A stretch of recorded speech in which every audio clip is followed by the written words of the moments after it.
do have the 10th and the 24th minutes, right? Correct. Good evening, everybody. Welcome to the November 14th meeting of the New London Planning Board, which actually started earlier today at a site visit. But thank you for coming. Couple quick things. We will jump in and look at minutes and other things like that, and then we will get to some of the items that I believe most of you are here for tonight. So, first off, let's talk about minutes. We have minutes from the from October 10 and October 24th. Is there a motion to approve? So moved. Okay. All in favor? Aye. Any abstaining? Opposed? Okay. Thank you. Okay. Next up is. I'm sorry. I neglected to mention that you are being recorded. Just so you're aware, this is something relatively new for us. So I sometimes forget to mention it, but just please be aware that we are recording video. Okay, next up is the public comment portion of the meeting where I ask for comment from people about something that is not on our agenda. I said that poorly, but again, for something that is not on our agenda. Anybody here who would like to talk about something that's not part of tonight's agenda? Okay, seeing none, we will move on. We do have 510, right? That's the one we still have that in Bunker Road? That was not one of the ones. No, it's the. Going right to 812? Yep. So Okay. Yeah. Which may have just said it, the toys. Yeah, so I couldn't remember which was which. So the first tree cutting we had on our agenda is not something we're going to review tonight. So we're going to go on to the next one involving KJAM Trust at 812 Route 103A. Who would like to talk about that? And if you can just hit the button on the mic, please, that'll turn it on. Great. And just introduce yourself and we'll go from there. Thanks. Hi, my name is Susie Gorgie, and we live at 812 Route 103A here in New London. We've been on, I'm sorry? Oh, Maybe do I just lean? Yeah, Okay. that's better. Oh. You can lift it if it's easier. Oh, really? Okay, Yep. great. All Thank right, you. sorry. We've owned the property for many. I'm sorry? Could you start again, please? Okay, sure. My name is Susie Gorgie. We live at 812 Route 103A here in New London, and we have put in an application for tree cutting plan for our property for some pine trees that are in declining health and are leaning towards the house, which will fall on the house if they do fall down. Where we live in New London, we have all the prevailing winds. We get 60-mile to 70-mile per hour winds. Back in 2020, I don't know if people remember the microburst that hit. We lost 42 trees, and I actually had to count them. So we are very nervous. There are times when I'm at the house by myself, I've actually slept in the basement because the trees are so close to the house. So we have submitted the application. We have a planting plan, and I've never done this before. So I don't know if anyone has any questions. So I did a site visit with Dave Carey last week, and you'll see that there's some pictures on the screen that if you look closely, you can see the four. There's three in this picture, and then a fourth in this cell that's in a separate cell. As you can see somewhat from the pictures, all of them are leaning towards the house, and I believe three of them had visible cracks at the base of them, and the one that did not have a visible crack had some crown damage that was alarming. And right where those two stones are, you can see the two boulders there is a natural spring. So after this summer, there was a pond there for most of the summer with all the rain that we've had. So that, if you look to the tree to the right, that substantially affected that one where we can, the soil washed away because of so much, all the rain that we had. And so they have submitted a replanting plan that included a variety of shrubs and saplings from their arborist, Brian Beatty.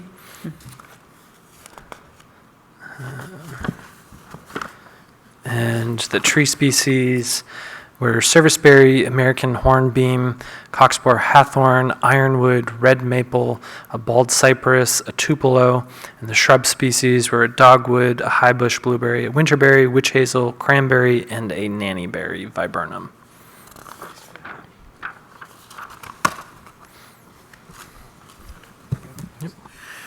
Thanks, Adam. Any questions from the board? When are you planning to have this done? Can you talk the mic? Thanks. Here I am. Sorry, You just that's speak okay. up. As soon as we get the permit, we have the crane ordered, and Dave Carey will be handling all of that. Good, thanks. Other questions from the board? Yeah, Paul? Tim, I'm looking at the grid pictures and stuff like that, and I may be missing it, but it doesn't seem to deal with each grid in terms of before and after.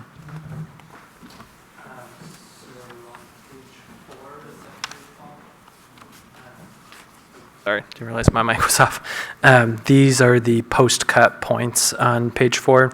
So Okay. it's the cell, you can't see the number 10, they will have 13 points, and 8 that will have 23 points post-cut.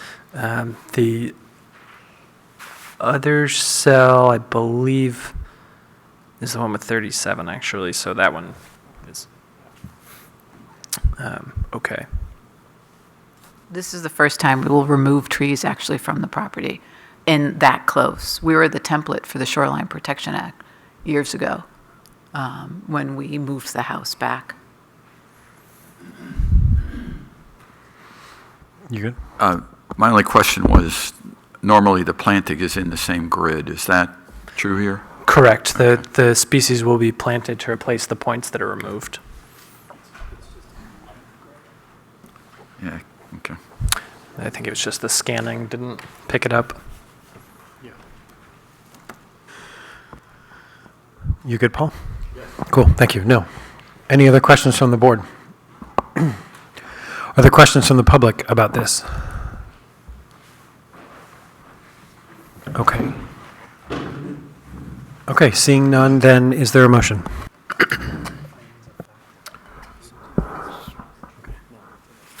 I move to approve the tree cutting application for this property. KJM, trust you. Second. Great. Thanks. All in favor? Aye. Aye. Any opposed? Abstaining? Great. Thank you very much. Oh, thank you.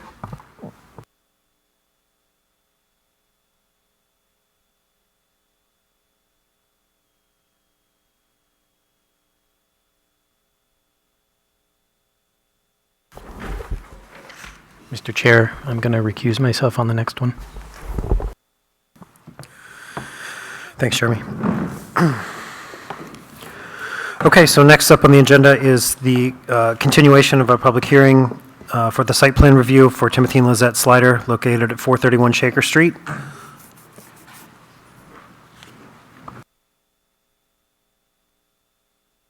Remember, there we go. Can everybody hear me okay? Great. So, members of the planning board, just for the record, everybody's aware, but I'm Robert Dietl with the Gallagher Law Firm representing Tim and Lizette Slider. I'll hold it up because I think otherwise I'm going to be bending over all night. First off, thank you everybody for... You know what? I'll just hold it. Thank you everybody for coming out tonight and that was able to walk the property. I hope you enjoyed it. I know we enjoyed having the opportunity to show it to you. I want to try and keep my remarks somewhat brief tonight because you've heard it from me a fair amount at the last meeting that we had. But I want to sort of frame where we perceive that we are in this process. And I want to pick up on where we left off, which was when we closed the last meeting, you'd had the opportunity to hear some concerns from some of the abutters about the property. And I've been puzzling over those concerns over the last few weeks, and longer, frankly. And I'll tell you why. The concerns that we heard raised a number of questions about the site. You know, we heard things like, why are there internal roadways? Why is there fencing? Why are there fewer trees? Why is there heavy equipment? Why are there materials on site? What if this becomes a pick-your-own operation? And those concerns, when an abutter has concerns, and I don't mean to suggest otherwise, they're very genuine to the abutter in my experience. But the reality is all those concerns go back to a fundamental thing that I think this board appreciates and understands, which is the things being described arise because this is a farm. This is an area in which farming is approved by right under your zoning ordinance. And farming, I mentioned during our last meeting, there's a statutory definition of what constitutes farming. And that statutory definition is directly adopted by your zoning ordinance. And it's extremely broad. It includes precisely the types of activities that Tim and Lizette are doing out on the site. It's RSA 2134A. And it includes things, it goes on and on of what can be included, but it includes things like floriculture, forestry, growing flowers, grasses, sod, and any practice or activity on the farm incident to, ancillary to, or in conjunction with such farming operations. The reason why I'm highlighting these things for the board and why are these important questions to grapple with at the outset of this continuation of the hearing, and it's because those questions of what's allowed on the site, that's not what this application, with all due respect, is about. As we talked about at the last meeting, this is an amendment of a previously approved site plan approval. What this application is about, therefore, is the things that have changed on the site since that 2016 approval. And there are 4 things that we talked about. One is the orchard area that we all walked through. That was intended to be an area for livestock. It's now an area for cultivation. There is a different configuration of the other areas that are for cultivation, which was driven in part by the tree damage that occurred and what they encountered out on the site.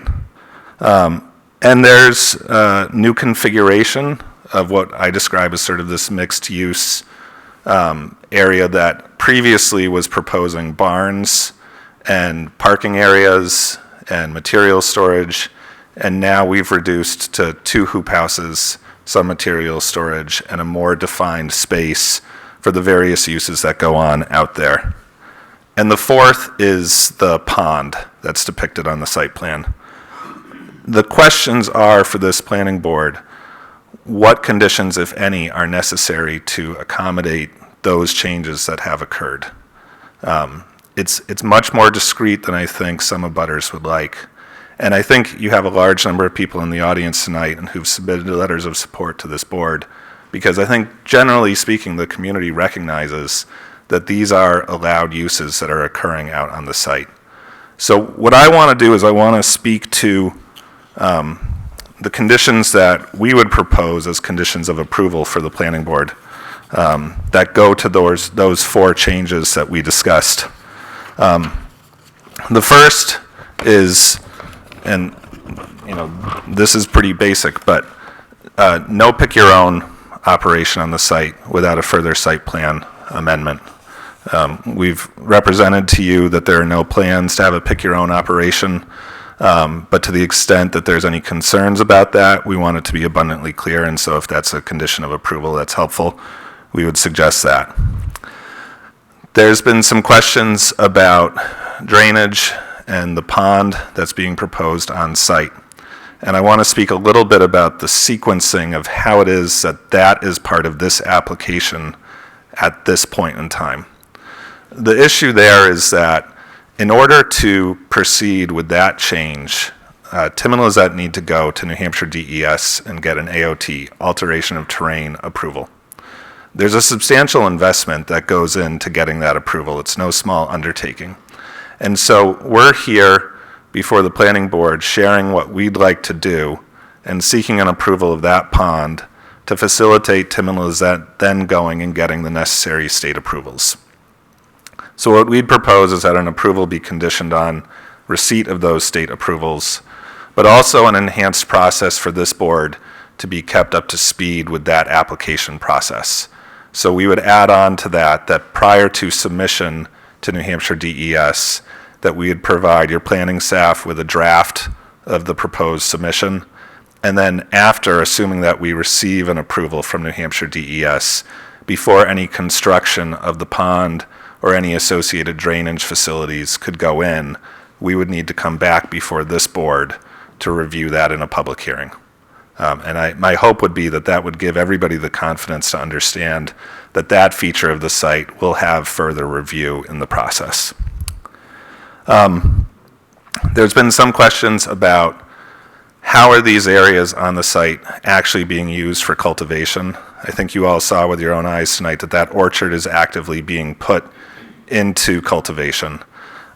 This year, Tim, I think you said there was 10 bushels of hay that were taken off the site, in addition to other ornamental plantings and things like that were used as part of the Garden Life project or company.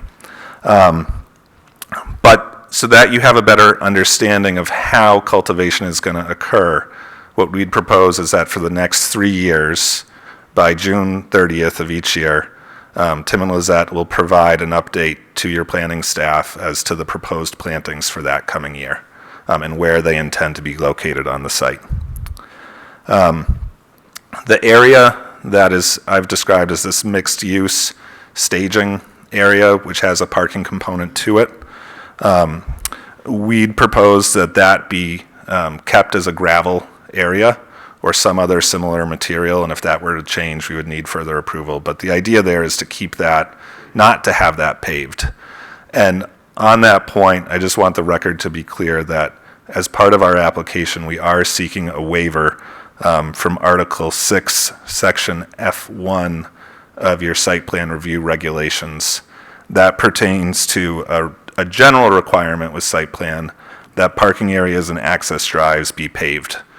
Here, this is a farm, and I think it would be illogical to have that area be paved. In fact, I think it would be counterproductive to the site. So we are requesting a waiver of that. And then two other proposed conditions. One is we'd provide an updated plan showing where snow would be stored if there was any snow plowing that occurred in that area. And so we'd provide a new plan set that has that depicted on there. And then finally, the dumpsters that you saw out on site would be fenced, a 3-sided fence that would allow access from the front, but would screen them from the sides and the back. And I think, all of those conditions, the reason we're proposing them is because we very much, and I hope it's come across, Tim and Lizette very much want to be responsible landowners. We want to use this land in a way that's consistent with the spirit and intent of site plan review for a commercial agricultural farm operation, and to speak to the specific things that have changed since 2016. So I'm happy to take any questions on any of that, but otherwise I'll conclude my remarks for now. Thank you. Questions from the board? Yeah, I could do that actually. Sorry, Adam's going to walk through some stuff first. As I reported last time, we had not had a chance to meet with the department heads, which we have now done. And the two comments that came out of that from the emergency services were the request to include a Knox box on the gate access point so that if there is an emergency and they need to let themselves in, they'd have the code. And then the fire chief submitted some comments in regard to the cistern or the pond acting as a cistern dry hydrant, and was supportive of that and offered to work through that process. And then additionally, he expressed concern for the burn pile area, that there are state laws that allow you to burn brush that is generated on site, but that any debris or brush that is brought in from off-site cannot be burned on this site. It can be chipped and taken to the stump dump, and it can be burned there, but not at your site. And I forwarded those comments in his writing to you. Yeah, and I should have mentioned those. We've reviewed those, and we have no objection. That all makes good common sense to us. So.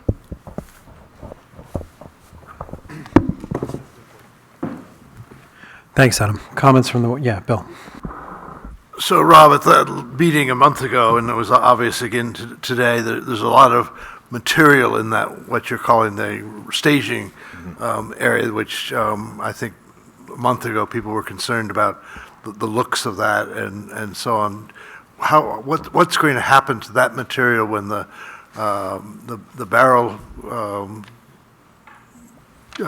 structures are built and so on? Sure. So some of those materials, Member Helm, that you're speaking of are, I think as you're alluding to, where the hoop houses are proposed. Yeah, the hoop houses. So there will necessarily need to be some changes to those. We also anticipate that as part of the AOT process, it may be that Tim and Lozette need to reconfigure some of those materials to address drainage on the site if it's necessary. One of the challenges with those materials, though, which we intend to continue working with the Osmond Sargent Land Trust, is that as part of the conservation easement that's on this property, they can't take those materials off-site.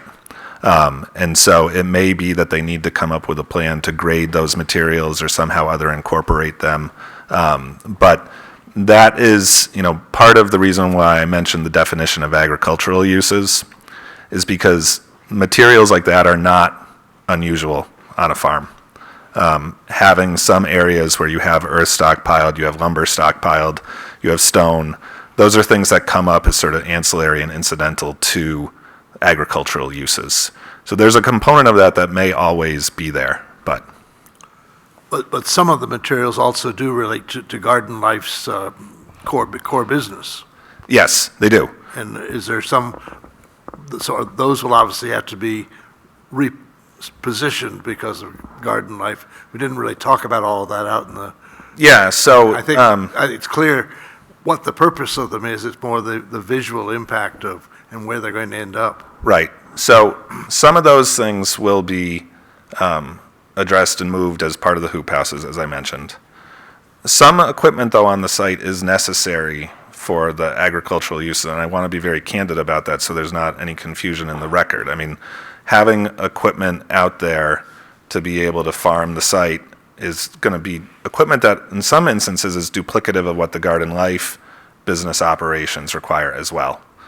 So I don't want to suggest that there's an intent to remove all the materials that are out there because they go hand in hand. And that goes to, the statute that I spoke to of, any practice or activity on the farm that's incident to, ancillary to, or in conjunction with such farming operations. And I would argue those things are in conjunction with the farming operations. But I think what you'd see if you go out there once these hoop houses are built and there's fencing put around the dumpsters and this area has been able to be defined is a site that, is sort of neater and tidier looking and not having as many materials out there is my expectation. I'm not challenging at all the viability of having them there. Sure. I'm asking questions about the sightliness of them and in particular some construction materials and so on. Sure. And I understand and appreciate that. And the reason why I'm coming back to the statute on it, and it's part of the comments that I started with, which is I think there needs, and I'm not suggesting this is the case, but I think there needs to be an understanding that this is a commercial farm, which is why we're here before the planning board, and that the rights that exist under state law are very expansive with commercial farms. And when you look around various farms around the state, it's not unusual to see, this is my point, it's not unusual to see some of the things that are out there at other commercial farms. So the point that I do want to get across, though, is that the goal and the objective, and it's part of what's proposed as these changes, is to have that area more organized and structured, which would be the hoop houses, it would be the fencing around the dumpster area, it would be defining this space through the plan as the areas that can be a changing and active area for the farming operations. And I would add that when we walked the site, and you being everybody, and we walked up to that area, you're in close proximity to that point, but I would remind the board, that area actually sits below the topography of the surrounding land. And that's part of the reason why it's been chosen for that area to be used in that way, so. Tim? Yeah, David. This afternoon, I think I asked Tim about what are you going to do with the produce? And I think Tim answered that it's not going to be sold, it's just going to be kind of given to friends, et cetera. So is that, you're not going to have any produce that's going to be sold, let's say, to Spring Ledge or to other, could you clarify Yeah, that, please? thank you for the question. So I think and Tim, correct me if I'm wrong here, I think what Tim was trying to say is that, in the orchard area we talked about, for example, there's fruit-bearing trees and bushes and things like that. They may pick some of those and give them to friends as a courtesy and a little gift, but that's a friendly, familial type thing that may occur. They don't intend, and this is part of the condition we proposed, there's not going to be sales to the public of those things. The public will not be being invited onto this site. And so what is going to be grown and sold will be things to support the garden life business. So like rhododendron that can be planted and then can be transported off-site. And one of the challenges that they encounter with their operations is the number of places that can even provide those types of things in New Hampshire is increasingly small. And so being able to have a site where they can grow them, control them, and then use them off-site, that's the real focus of the plantings that are going to occur. But it's not, I mean, to further clarify, it's not, growing arborvitae to then sell arborvitae to a landscape supply company. That's not what's being proposed either. Can I ask another question? Please. Yeah. You've explained about the pond, and I guess I know you have to go to the state and get the approval for this, but there is going to be a runoff on that pond, and where is in your description going to the state? What are you going to do with the runoff in the spring and early summer? Where's that water going to go, and how are you going to control that from going over onto someone else's property? Yeah. So I will start by saying I both agree and disagree with the premise of your question, if I can. So I mentioned while we were out there the topography of the land, and there's no question that it slopes from sort of north to south across the site, so sort of from the orchard down towards where the hoop houses are. So there's a certain amount of drainage that's natural to the site. And when we were out there, what I think everybody saw, or hopefully saw, is that as we walked through the area, roughly the area where the pond is being proposed, the ground sort of slopes down on both sides, and it comes down almost into like a V where it starts to naturally capture the water. What is there right now is a pipe that helps manage that water as it flows off, but it flows off in a spot, and Pete can speak to this perhaps if you want additional detail on it, but where we believe it's naturally flown off the site, or flowed off the site historically. And you can sort of even see that when you look at the site plan that we have up there, that stone wall is an old stone wall that runs across the back, and you can see how that sort of bulge, that's where the sort of historic flow off the site has gone. So the reason why I said I agree and disagree with the premise of your question is, yeah, there's definitely some water that's going to flow off the site. That's not in and of itself a change in any condition. The question, though, which I think is you were more asking was, okay, if we build a pond, though, will there be any impacts or changes from the pond? We don't believe that there will be. In fact, we think it'll be a net positive because it'll provide a way for Tim and Lizette to capture stormwater that can then be used on their site. So what otherwise might come off, they can capture some of that and put it to productive uses. But I think it's a fair question to want to know more detail about that. And the most honest answer that I can give you is that we're going to learn more about that when Pete Blakeman does his preparation of the AOT permit that's going to be submitted. And so that's why I'm proposing as a condition that we give this board a draft of that through their planning staff, and then we come back to this board to talk about what the outcomes of that approval process will be. Because the state, New Hampshire Department of Environmental Services have state employees that are neutral and they're focused solely on these types of issues. And it may be that they see some sort of other drainage improvement or impacts that they want addressed, because they will look at the site holistically. They're going to look at both the previous sort of conditions of the site before these changes were made, and then what's being proposed going forward. And so we have confidence that you're going to get a complete picture out of that. Other comments from the board?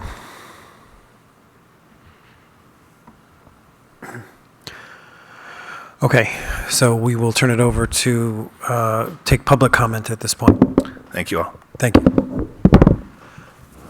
Who would like to ask a question or talk on this?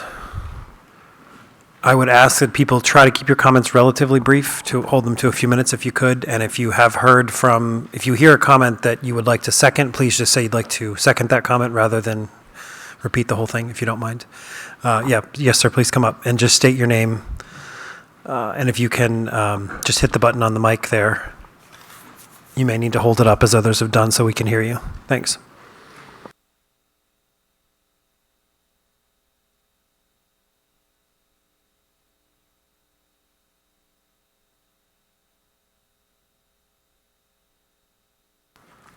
Just hit the button on the mic there. Yeah, thanks. Can you hear me now? Yes. Okay. I'm going to, for the sake of trying to cut this short a little bit, I'm going to hop around just a little bit on this. Tom Policino, 302 Wilder Lane, New London. I'd like to comment on two areas, the first being drainage. Mr. Blakeman's preliminary stormwater summary presented at the October 12th Planning Board meeting noted that a state alteration of terrain permit should have been obtained prior to extensive disturbance of the soil on the Slider property, and that he had been retained by the owners to apply for the permit. One expert that I asked to review Mr. Blakeman's summary stated, quote, "The current letter has no substance to review," unquote. Mr. Blakeman's summary is neither a drainage study nor completed AOT application. How can the board approve a new site plan without full knowledge of the unauthorized changes that the Sliders have already done, as well as any new changes to drainage that are being proposed? I'd like to draw the board's attention to an email from me, I gave you copies of that, to Mr. Ricker dated June 8th, 2022, which reads, quote, "Adam, this was just brought to my attention. There is a new drain pipe from the Sliders property that drains directly into the empty lot next to us, about a foot away from the property line. Perhaps this explains some of the increased water and the dead trees in the wetlands midway down our drive. We also saw many other drain pipes in stacks several months ago. Not sure where they went or for what purpose. This one is obvious," unquote. This email points to the large drainage pipe being installed about a year and a half ago and implies evidence that other drain pipes were installed as well. In a second email to Mr. Ricker, dated April 10th, 2023, I summarized the findings of a site visit conducted by Mr. Ricker to the pipe. That email states, quote, "The visit revealed that the Sliders drainage pipe diverted significant amounts of water onto neighbors' properties, to wetlands, and my property," unquote. I'm going to skip the next two paragraphs for brevity's sake. Clearly, drainage on the Slider property is an issue. They haven't installed long drainage pipes and reconfigured the slope on the entire southern border of their property without reason or purpose. As video shows, and I included that in your packet, their drain pipes are collecting water and diverting it directly to abutting properties. This makes me pose several questions. One, does the board consider it reasonable for the Sliders to transfer their drainage problems directly to abutters when other measures, remedies are available to them and could be implemented on their property? Two, does the board consider it reasonable for the Sliders to transfer their drainage problems directly to abutters when increased amounts of water, as pictured in videos, negatively affects wetlands, uproots trees, and poses a safety hazard by limiting access and egress due to flooding to a homestead during some months. 3, the changes that the sliders made to drainage were done without prior approval from the planning board. Why would the board approve changes made that violate its site plan review regulations? Why would the board approve not only these unauthorized changes, but also allow other new additional changes to drainage without adequate study or opportunity for review? Second area I'd like to comment: use of the easement property for landscape company parking, equipment and material storage. The sliders are using an area subject to the conservation easement as a base of operations for their garden life business, which includes parking for employees not remaining on site, working in Concord and other areas. This includes the materials, trucks, equipment used in the garden life business. I'm going to skip the next paragraph. The conservation easement property wasn't intended to become either a park and ride or storage area for workers and equipment invisible to its care, operation, and growth. Rather, its purpose was to preserve agricultural heritage and provide open space for the public to enjoy. I believe that this disconnect is a violation of the proposed/approved 2016 site plan, as well as the easement deed, and should be stopped. As a layperson, my concern leads me to ask the planning board several related questions. 1, if it is determined that activities being conducted on the easement property are contrary to the conservation easement, is that okay with the planning board? What actions, if any, would it take? Does the planning board believe that its decisions trump what is written in a conservation easement? 2, many of the changes that the board is now being asked to approve have already been done. Driveway, road, storage, parking for 16 instead of 3 cars. Why is the planning board approving things that are in direct violation of what was originally approved? Thus, keeping the aforementioned in mind, I urge this board to stipulate that only materials, cars, trucks, and equipment immediately engaged in agricultural/horticultural activities on the property be permitted. Vehicles, materials, and equipment not meeting this requirement to be housed elsewhere. There's a clear choice on this issue. Attorney Dietl, who didn't speak a great deal about the business, if at all, is advocating for part of the easement property to be used as a commercial business, no different than a trucking distributorship. To use the easement as a parking lot for its employees, we've been told, Lebranos, as many as 50 spaces, who are not working on the property, and to store heavy equipment and materials that will be used in landscaping elsewhere. We, on the other hand, are advocates for farming. We believe that the entire property should be operated as a farm horticultural center with employees on site using all the equipment and material on site for its improvement. We believe that a small working farm is in keeping with the neighborhood. A commercial business is not. We believe that a small working farm with access available to the public is in keeping with the vision of Libby Traynor when she deeded her property for the public good. In November 2016, during the original site plan hearing, Vice Chairman Bonin, thank you, sir, educated the public about the special role that farming plays in our town and state. I think that through the years, those of us who reflected on his comments developed a deeper appreciation for living in a farming community. He championed agriculture. The 2016 site plan application stated, quote, "There will be 3 designated parking spots for Garden Life employees who will be involved with tending, harvesting, and distributing produce," unquote. Nowhere does the application reference the easement becoming a staging area for a large-scale, off-site operations of a landscaping firm. What was presented in 2016 identified an agricultural purpose and parameters for achieving that goal. What's transpired on the property since then is vastly different from what was presented. I believe that the current situation calls upon this board to once again champion agriculture by approving a site plan that does not include permission for a commercial business to operate from the easement. Thank you for listening. Thank you. Are there others from the public who would like to comment? Please come forward.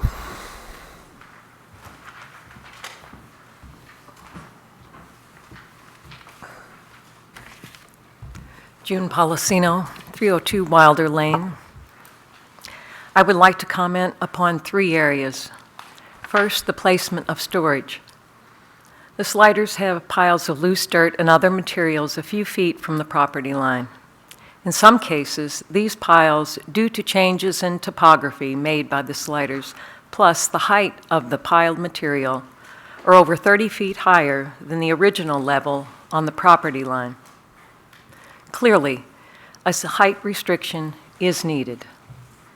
Understandably, undocumented microbursts that the sliders reference in their application for a new site plan did not stop when most of the trees on their property toppled over.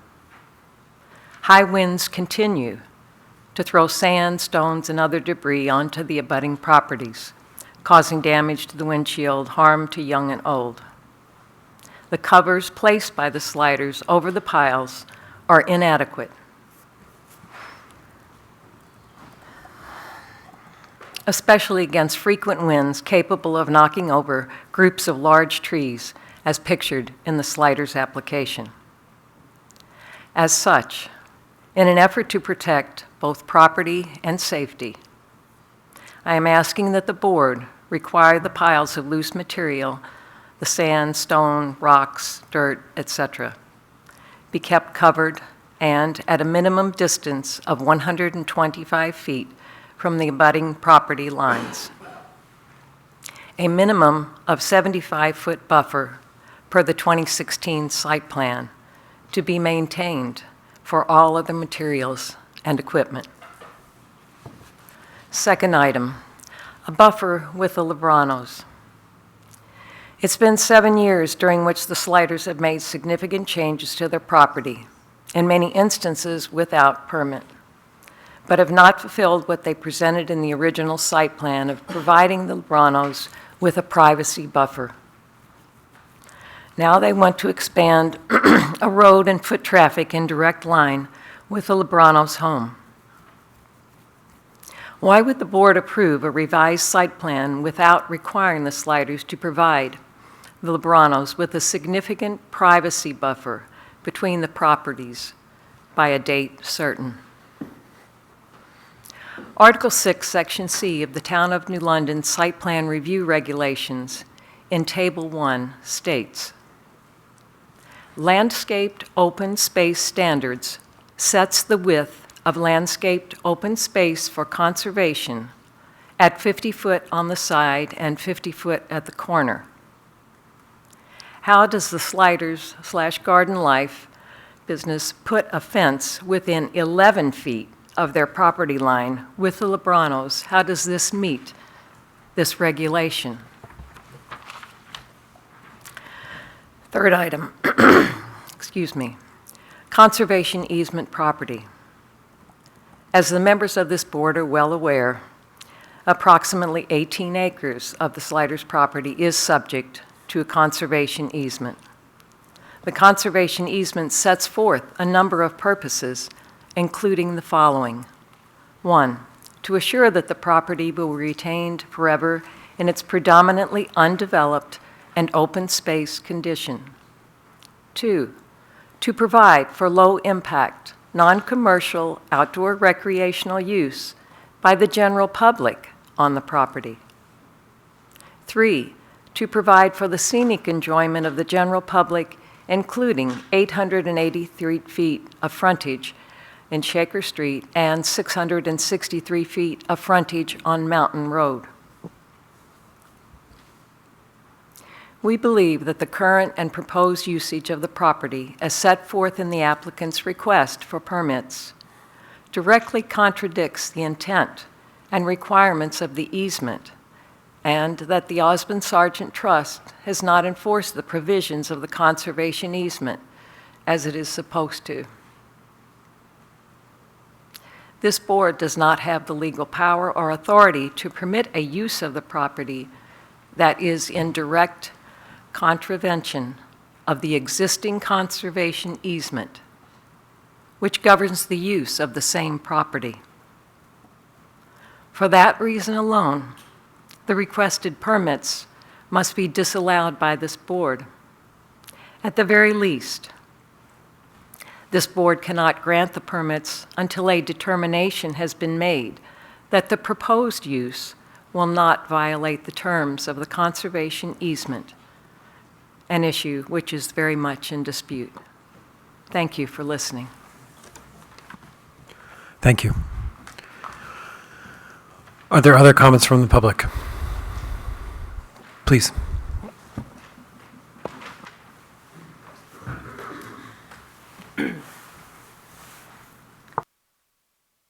Actually, turn it back to green. It's on. When it's green, it's good. Yeah. Good. Yep. My name's Elizabeth Kellett. I live at 27 Shaker Street in New London. I feel like I have a lot to say. I'm going to try to keep it short.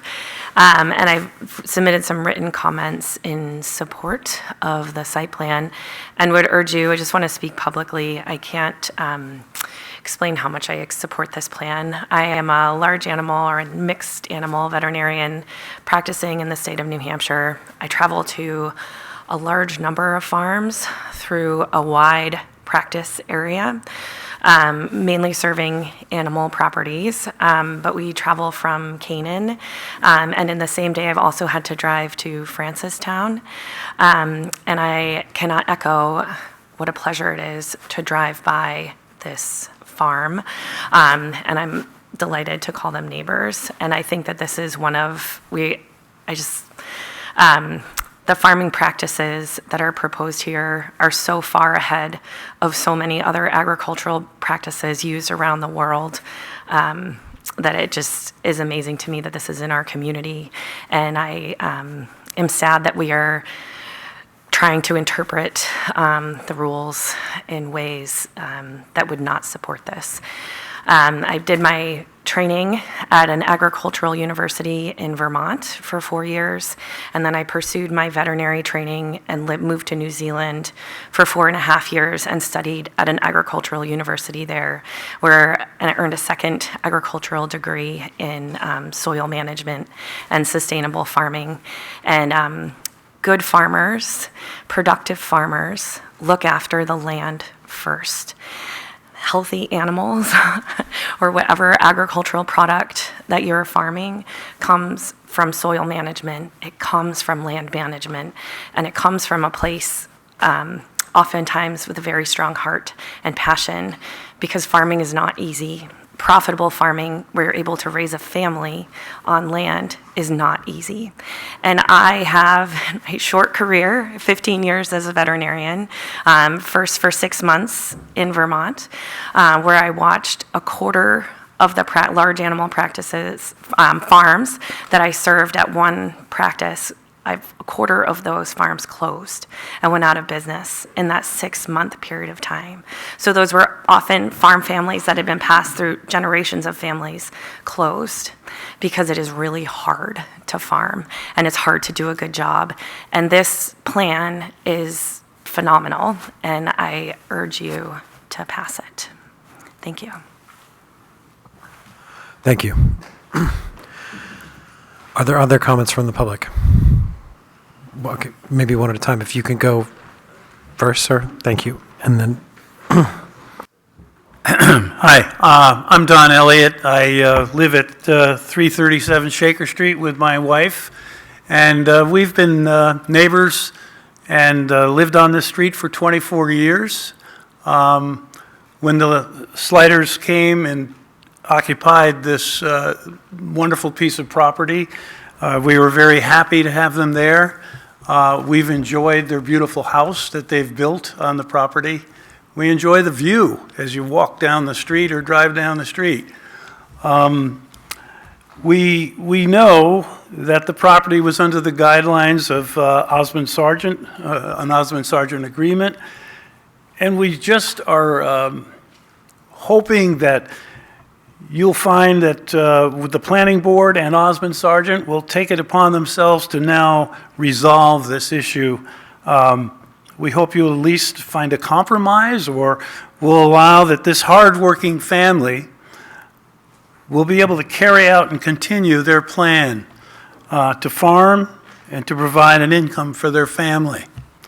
And I thank you for listening. Thank you. Thank you.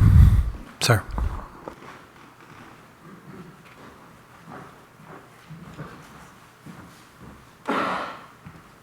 Hello, my name is Tim Center. I live on Wilder Lane, directly behind the Sliders. If you were to stand in their backyard and look completely straight back, you'd see my land and my house.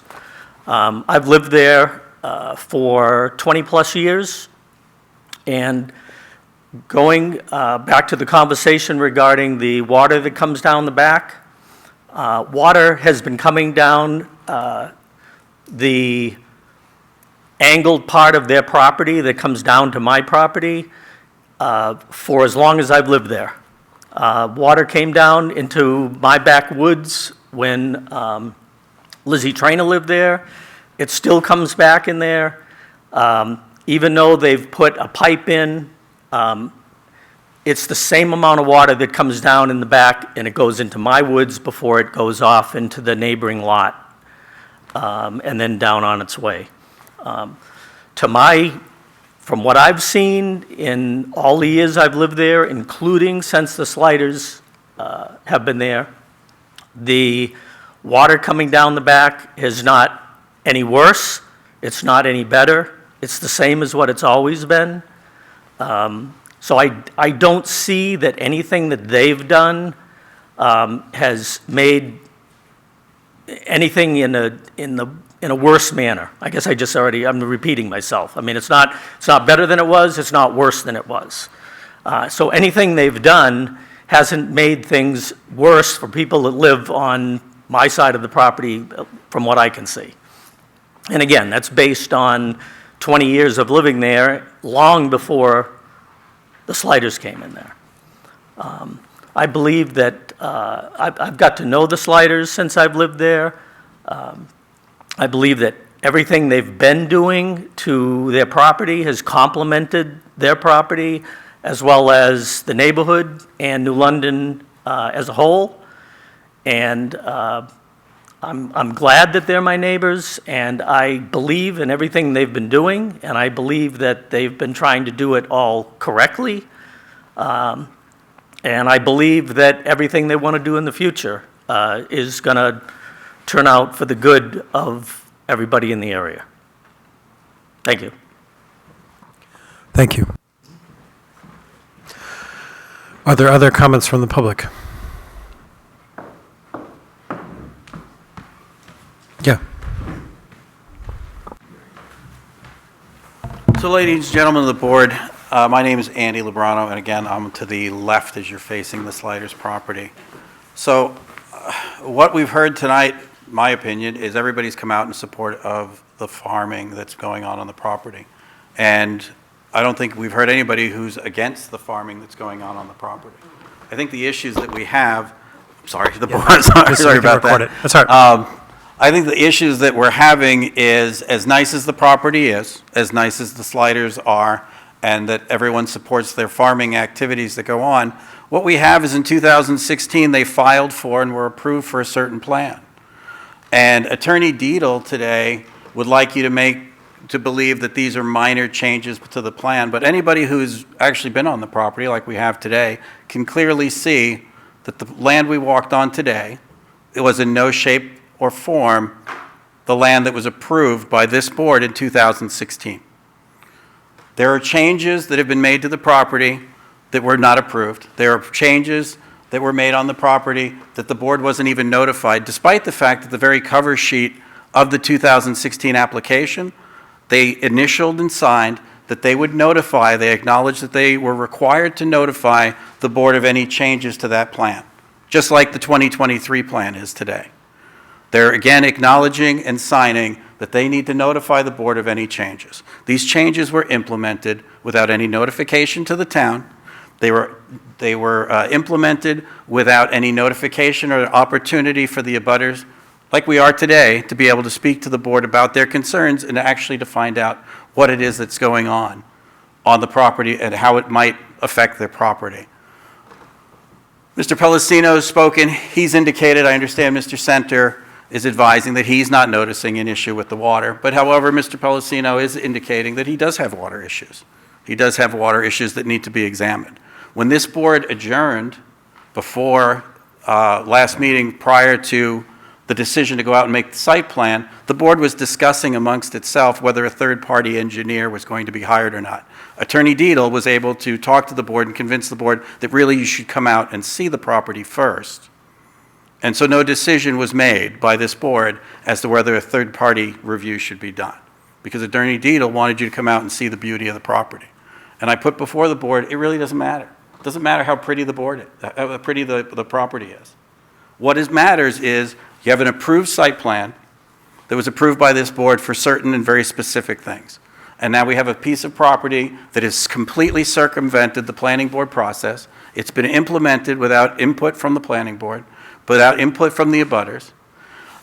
The 2023 plan that's actually submitted alleges or indicates there's going to be 2 other staging areas that are going to be on the property. I don't see them on this plan. Where are those staging areas going to go? I believe Ms. Slider, Lizette, actually stated that the purpose of the staging areas would include parking areas. So really, they're additional parking spaces or parking lots that will be on the property. But we don't know where they're going to go, because it's not put on the plan that we see before us for 2023. They also had indication from the letter from Mr. Deedle, or Attorney Deedle, I'm sorry, that the road is going to be extended, or the intent is to extend the road into the field. I can tell you that within 3 days after this board met the last time, construction was done in that field, and the road that we saw today was actually constructed after the board meeting from the previous time. Also, the other thing that was added after this last board meeting that we all met and adjourned to continue today, the berm farming that was reportedly going on, that was also completed 3 days after, and pictures were sent to Andy Ricker to indicate that, hey, there's construction going on beyond the board. So the issue that we're having is today we're being asked by Attorney Deedle to trust that in the future they're going to tell us before any changes go on. And so far, in the past 7 years, they've done no such thing. They haven't notified the board, as they acknowledge that they're required to do so, that they've implemented a plan that no one has had any oversight to. They have not been specific on actually what that plan is going to be. Mr. Royal asked a couple of times Attorney Deedle to talk about, while we were on the site, about traffic and how it was going to affect from coming in from Mountain Road, to which Attorney Deedle said, to be frank with you, there would be no impact. However, I can tell you that as of today, there were 12 employee cars parked in that parking lot. They conveniently were all gone by the time this board met on the property. Also, currently, because there is actually no growing of plants or materials for the landscaping business that's set up, none of those products are being made on site. They are delivered by truck. So there is a significant impact for trucking will be occurring on that property until such time as all their plants will be grown on site, as all their materials utilized in their hardscape and their business landscaping. So there's going to be a significant impact, contrary to Attorney Deedle's characterization. There would be no traffic whatsoever on Mountain Road. I just ask that this board deny this permit at this time. It's not specific enough. It's in violation of the approved plan that was implemented in 2016. As I understand it as a layperson, I just don't understand that if the planning board process is I present a plan, you review it, you ask your questions, whatever studies need to be done, you do. The board gets, the public gets to put input in, and then it gets approved. Why for this particular site plan, that is clearly not an amendment, it's a completely new site plan, why for this site plan do I get to do what I want, and then I come before you and ask you, hey, can you just go ahead and sign off on everything that I've already done? Without the drainage studies that have been done, that need to be done, without the actual notification to the abutters to actually hear their concerns, and instead we just leave them in the dark and make them wonder about what's going on. I just ask the board to deny this permit.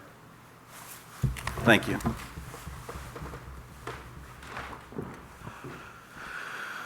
Are there other comments from the public?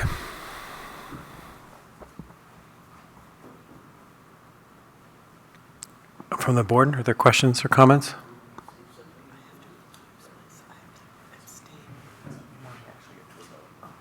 Yeah. Okay.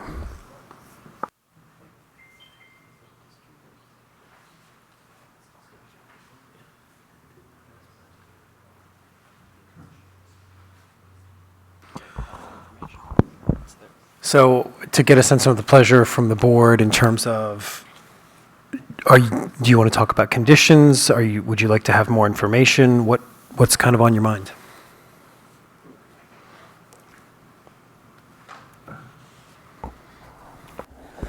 Well, I guess I would like to hear a rendition of what we believe the Sliders have agreed to and what conditions we might put on if we were to take action on this.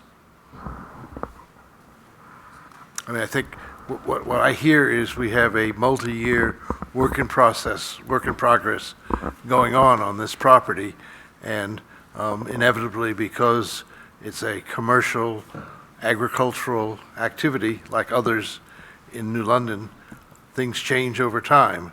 And the question, is whatever conditions we might put on this, approving this amendment would allow us to continue to monitor that. But I'm not concerned that they didn't tell us in advance that they weren't going to have cattle, for example, and I'm not concerned that they did the clearing that they did when the storm went through and so on.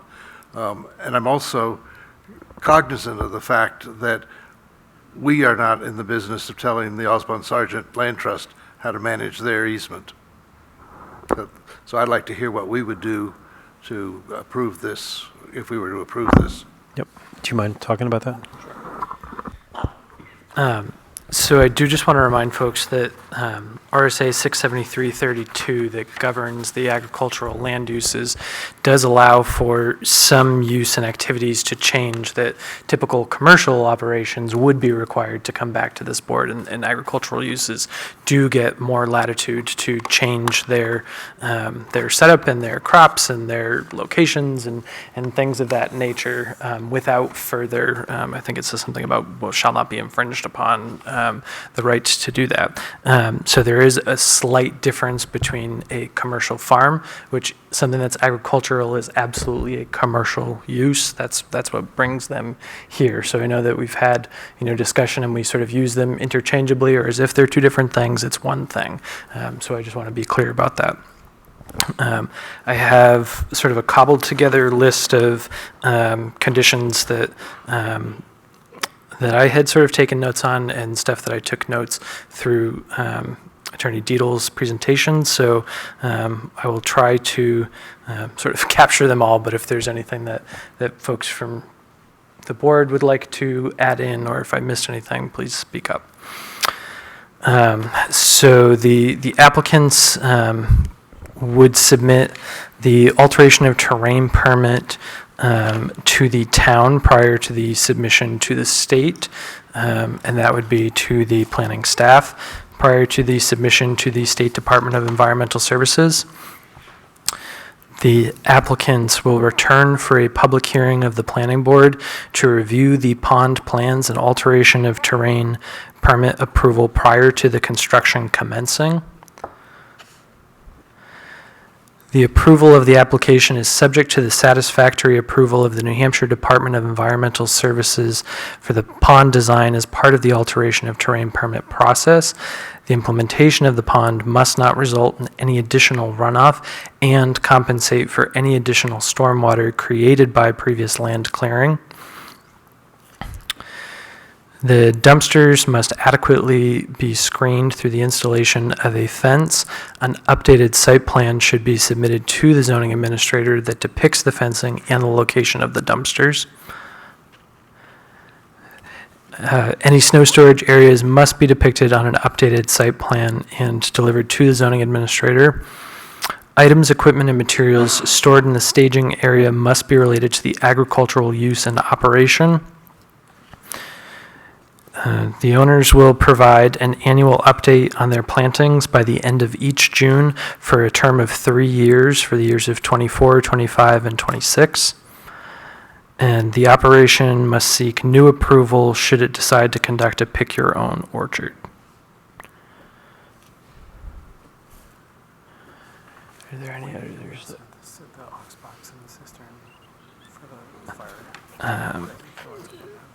So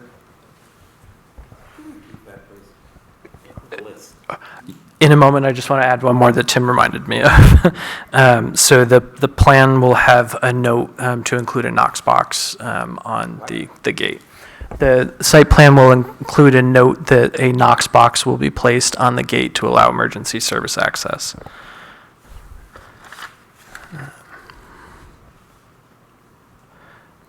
Before I go through repeating those again, is there anything else that folks are concerned about? Yeah, I'm concerned about the runoff that Tom claims is happening to his property. And I would like, Thank you. okay. I would like someone to make a determination whether or not it's coming from the sliders or is something that has been in existence for a while. I feel that Tom has something that's serious, that he claims is serious, and I understand it. I moved into a house, and 3 weeks later, we had 2 feet of water in the basement because of the runoff from Colby Sawyer College. And it was a little bit of a shock because it's something that we don't really prepare ourselves for. But I think that we need to find out exactly what's going on with that, whether the runoff is coming from the sliders or someplace else. That's the way I feel about it. When I looked at it today, I thought, gee, there was a lot of water coming down that stream. And it didn't look to me like it was coming from the slide, but what do I know? I don't know that, and I can't make that determination. But I'd like somebody to say, yes, it's involving the sliders, or it's not. That's how I feel.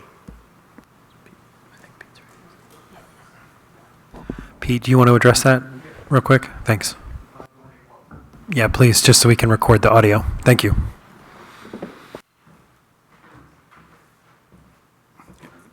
Yeah, Peter Blakeman.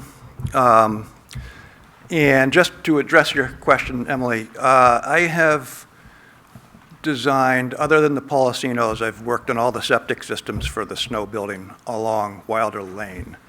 And that included the, I think it's there, Lot 7, but the lot between, that's vacant right now, between Policinos and Centers. And I can tell you when I went out there and was working on the property in 2005 to 2007 area, there was certainly a stream and a channel that goes down through that vacant property, now owned by Snows and his daughter. And it's always been there. And I did a fair amount of looking at the drainage along the road with one of the lots out there because it was adjacent to the Low Plains wetlands. So I think we had to get a zoning approval at one point for one of the driveways in the development. But there has always been water that comes through the centers and diagonally down into a wetland where it's able to do what wetlands do, which is settle out. And then it goes underneath the driveway of the Policinos, and then it goes underneath Wilder Lane and down along Wilder Lane. And I've looked at it again a couple months ago, and I just did not see any evidence of any erosion anywhere along the road from that particular drainage area.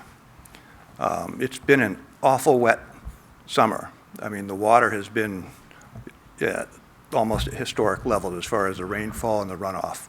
And I think if there was going to be a year where I would have seen something, this would have been the year.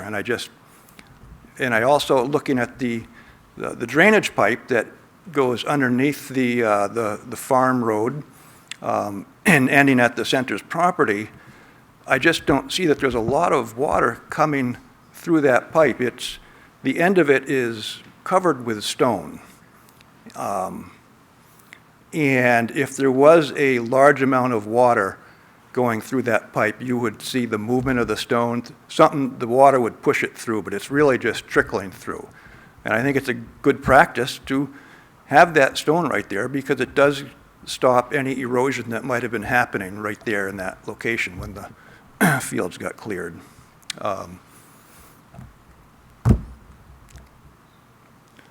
So I hope that addresses what. Thanks, Pete. Yep, if you can just come up. Yep, thanks. Thank you, Pete. So, in my years of experience as a land use attorney, one of the things that I hear on almost every project where there is a butter that is in opposition is drainage. It is sort of the catch-all amorphous thing that can be thrown out to try and clog up the works. But I'm also mindful of the need for this board to be thorough. And we want the board to be thorough because we're confident that there are not going to be drainage problems out there. And how do I have the confidence to say that? I have it because we have presented the board with somebody with specialized expertise in this area who's giving you an opinion that he's not seeing any adverse impacts out there. We have direct support from the abutter whose property that water would flow onto, who's told you he's been out there since long before Tim and Lizette have owned it, and he's not seen any changes as well. But sort of if you don't take my word for it, basically, that's why we have the condition that we're proposing to you tonight, which is the process of preparing the AOT application is going to look at this property comprehensively. And we're confident that either A, it's going to come back and demonstrate that there aren't any problems, or in the event that it finds something that needs to be addressed, it'll provide a mechanism for this board to look at the results of that permit application process and then talk about it. Frankly, it's a little unusual for an attorney representing an applicant to say, let's have a condition where we come back before this board on something. But I think that question about how the drainage works on the site can be best addressed through that AOT process and then by bringing those results back before this board. So we hope that'll address any concern that you have in that regard. Rob, before you go somewhere, can I ask a question? Is there a timeline that you anticipate the submission to DES, and then I'm not sure what the current time that DES is taking to review and approve? I mean, what would an expectation of when we could expect another public hearing on that Sure. be? I'll let Pete speak to that one. Come on up, Pete.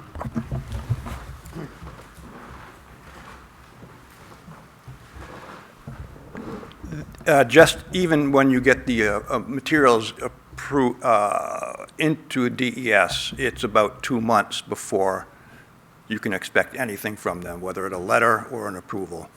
So I don't really see anything as far as coming before this board again before springtime. It's really going to be, there's more to do as far as getting the permit ready, the application ready, I should say, and just the lead time that DES takes to review these is significant. Do you have a target for your submission to DES? As soon as I can get the soil scientist out there to do his work, then that's really where we are right now. We've got the plans, the base plans ready. We just need his work to be done, and that's part of the overall application. And is the soil scientist able to do his work if the weather changes, or if they don't get out there in the next few weeks? Are we waiting till the spring? I hope we don't have to wait till the spring, but yes, the weather is an unknown in this. And, we need the topographic plan before they can do their work. And You can't set them loose until you get that because they have their own backlog. But I talked to them today, and hopefully they should be out early December. Thank you.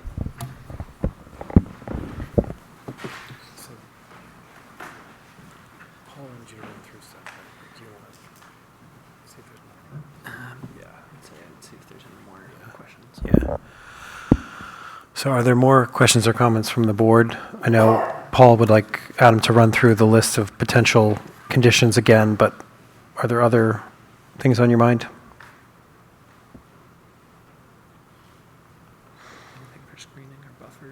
Oh, yeah, a good point about sort of screening or buffers. We talked a little bit about that on the site today as well. And that's come up, concerns with some of the abutters as well.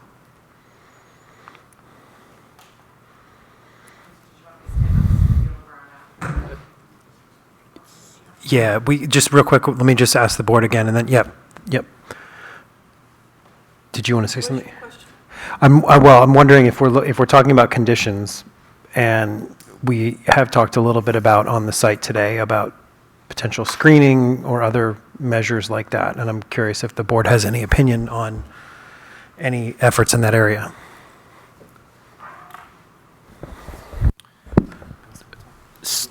So the only thing I was going to mention about screening is that the site plan review regulations and the landscaped open space reference, I just want to find the term, that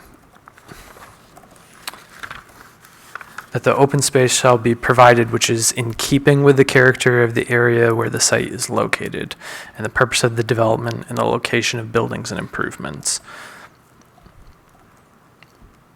So that's just sort of the overlying, there's not, I'm sorry? Can you read it one more time? Sure. Open space shall be provided which is in keeping with the character of the area where the site is located, the purpose of the development, and the location of buildings and improvements. The planning board feels that the quality of the proposed site development is directly related to the extent of the landscaping efforts expended particularly for commercial site development. Indigenous plant materials are encouraged to be used. So I thought today, for example, that when Lizette suggested that what they were going to do with one of those large piles was to do the strawberry planting, was responding to that particular situation. Again, we don't have control over the ability to remove those piles from the property, but I thought that was on the surface at least, a creative way to both deal with the so-called screening and also to demonstrate another agricultural product that would come off of the property. So in one clarifying point, for the current stockpiles closest to the Policino's property line, the soil and the logs that are not on the site plan, is the intention that those would be utilized either in the hookah culture or that they would not be stored there long term at this point, that there is an intention to get rid of those? Oh, I'm sorry. With I'll repeat myself really quickly for those who couldn't hear, but the current soil and log piles, they're not on this proposed site plan. Do you have a plan to remove those or to utilize them in their hookah culture? Or? Can you come up, Tim? Thanks. That on? Okay. The loam we do plan on screening and hopefully using in the orchard for plantings and using most of that. So yeah, half, would move over and use, obviously it needs to be in a relative convenient place to get to for all the different areas. So that's why there will be some there. But again, the stone we would probably use in the base of the pond. There's a lot to design and engineer with that pond. So that's the plan of it. But again, it's no unrenewable resources are allowed to be removed. So the timber will be, if we end up deciding to do more hookah culture, that was something with that. No logger would chip it because they ended up running it as a mud trail. So, besides getting rid of it that way and all, so there's reasons of all that, but that's the plan with why that's there, and the rock should disappear with that pond if it goes. If not, Osborne will have to work it out with us on what we do.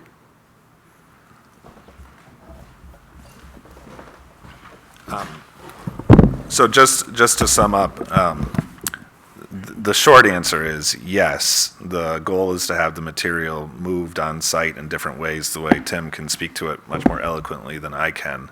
But I do want to highlight on the point that that's a conversation with the Osmond Sargent Land Trust as to how they want to work in concert with the trust as to how they best see those materials being used on the site. And so while we vigorously oppose the notion that somehow the conservation easement is part of the land use process, because it's not, we also, though, are working with the trust, and there will be conversations to be had. And so part of the reason why you're not hearing a definitive, like, we intend to do A, B, or C with those materials is because it's a little bit of a conversation that needs to be had to use it in the best way. And so that's where we are with that. My point was less about the conservation easement and more just about they're not depicted on the plan. So if just wanting to clarify what the long-term. And I think, Adam, that, the condition that I discussed about having updates each year, I would contemplate that, for instance, if they were to do another row for the hygge culture with like strawberries or something like that, that's the type of thing that would be flagged in that process that the board could be aware generally of what's going to be going on with the site. So.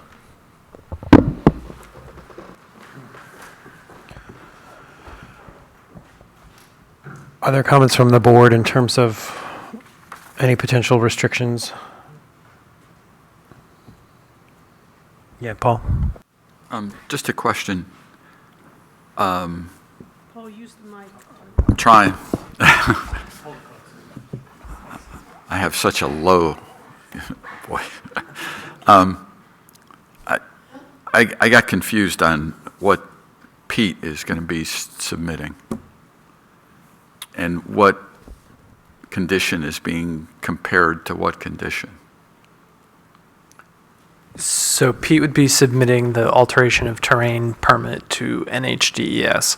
The proposal for conditioning that is that there would be a submission of that permit to us prior to the submission for review to NHDES, that following the, assuming that that is a successful application and the permit is granted from DES, there would be a public hearing of this board to review the findings and the permit and the details for construction of the pond prior to the construction commencing on to carry out the approved permit. And then the condition that it actually is satisfactorily approved by NHDES, and that and this is not only a standard that our ordinance requires, but also one of the alteration of terrain permit, that it does not result in any additional runoff from the existing standards today, but that it also does not exist in any additional runoff from what would be calculated before the land alterations and clearing had occurred. Before the ones that have already been done. Correct. That's, Correct. okay. Yep. That I didn't get that one. Okay. Sorry. No, that's okay. No, it's good to clarify. David? How difficult is it going to get to have a conversation with Osmond Sargent and to just clarify that whole issue? I guess as far as is the stuff that's on, the rocks and the wood and the board, and because of conservation, there should be that discussion. So that's a discussion that I believe is occurring between the property owners that own the subject property and the conservation easement holder. We don't have the ability, the town or this board, to enforce the conservation easement. As part of the abutter's status, and this is required by state statute, all easement holders are notified. They're well aware of the proceedings and the plans, and I've had conversations at one point on Osmond Sargent. Stewardship manager met with myself and the sliders out there, so they are aware of what is going on. I certainly don't want to speak for them, but they do have the same opportunity to participate. Thanks, David. Other comments from the board before Adam walks through the conditions again? Yeah, Paul. Just thinking of the timing and the way that we're putting conditions really that are going to be satisfied well into the future. Were there to be a determination that there had been increased runoff already caused, would they be obligated to undertake to correct that since we're sort of beyond that point?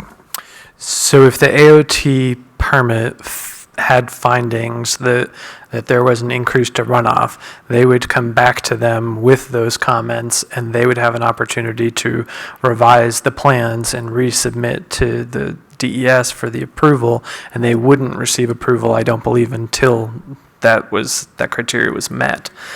So by the time that they had the approval and they made it back here for a public hearing to actually review the technical details, in theory that should be fleshed out, or they would have a denied permit, and most likely they would be coming back to us to alter a plan because it wouldn't include a pond.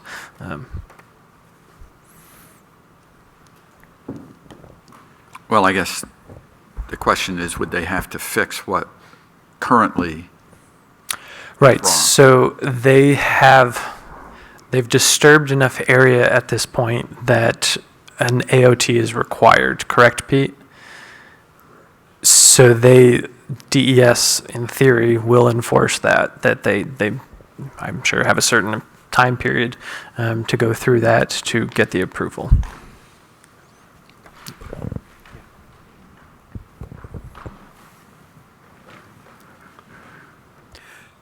Just turn it on and hold it up if you would. It's easier to hear.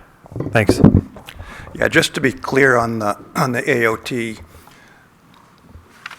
the pre-development condition or planning for this actually goes back to before, because it's an after-the-fact permit, basically. But it would go back to when those fields were all wooded, and then compare that to the conditions there today. They review these applications according to if it had not been submitted, or if the work had not been done. They're looking at the conditions and making a determination if they would have approved it before the work got done. Could you say that again, please? Yeah, sort of a word jumble, sorry. They look at after the fact permits, and they judge them on whether they would have approved it if it came into them before the work was undertaken. That's all. So what are the implications for right now? Oh, sorry. I don't see any implications right now that we're talking about as far as. Okay, let me see if I can understand, if I can summarize what you're saying. The DES would look at the AOT permit that will be submitted in whatever period of time going forward, and they will look at it as if the work that has already been done would have been approved.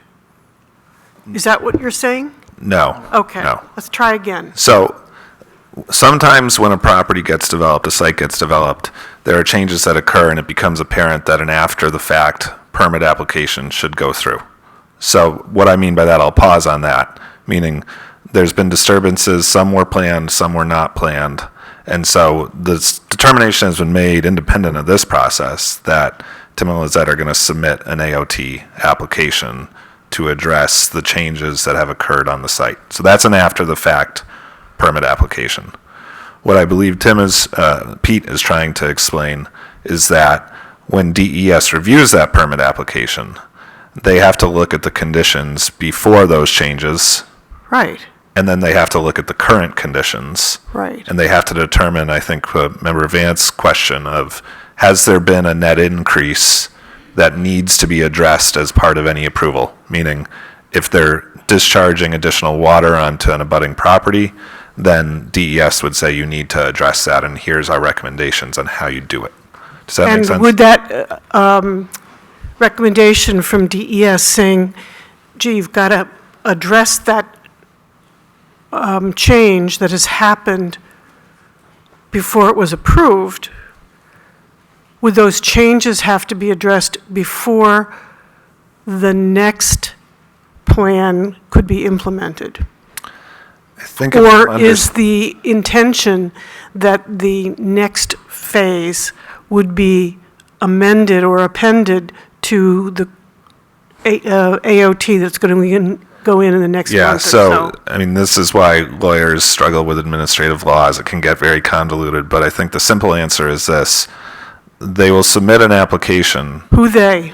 Tim and Lizette Okay. will submit an application that proposes to have the site in its configuration with the pond approved. So DES will look at that information about soil conditions and topography and the runoff and wetlands on the site, and it will say either you're outright approved or more likely, you're approved with some conditions attached with it. And then Tim and Lizette will need to proceed accordingly in compliance with that. But if they were to say, well, we don't want to do that pond anymore because it's creating these other issues, well, DES is still going to say, well, okay, but there are other changes that have occurred on the site, and those will have to be addressed. So I think the short answer, and I think it's what Member Vance was asking, is this process will identify if there are adverse drainage issues on the site. You'll have a neutral third party in New Hampshire DES looking at it. And if there are issues, DES is going to require that they be addressed. But if for some reason that didn't happen, What didn't happen? meaning if DES dropped the ball and just, I'm throwing out a hypothetical, and just didn't follow through on it, part of the reason why we're proposing the condition that we are of bringing the board into that process is if you saw something, if your planner saw something in there and said, well, the representations that we received as part of this site plan approval didn't line up with what we later learned, then you could bring Tim and Lizette back in here to address those issues. That would be within the scope of your authority. What I'm a little confused about is this after-the-fact AOT permit process, because it looks like, forgive me, I'm just going to characterize it as I Sure. hear it. It looks like we're kind of leapfrogging over what has been done and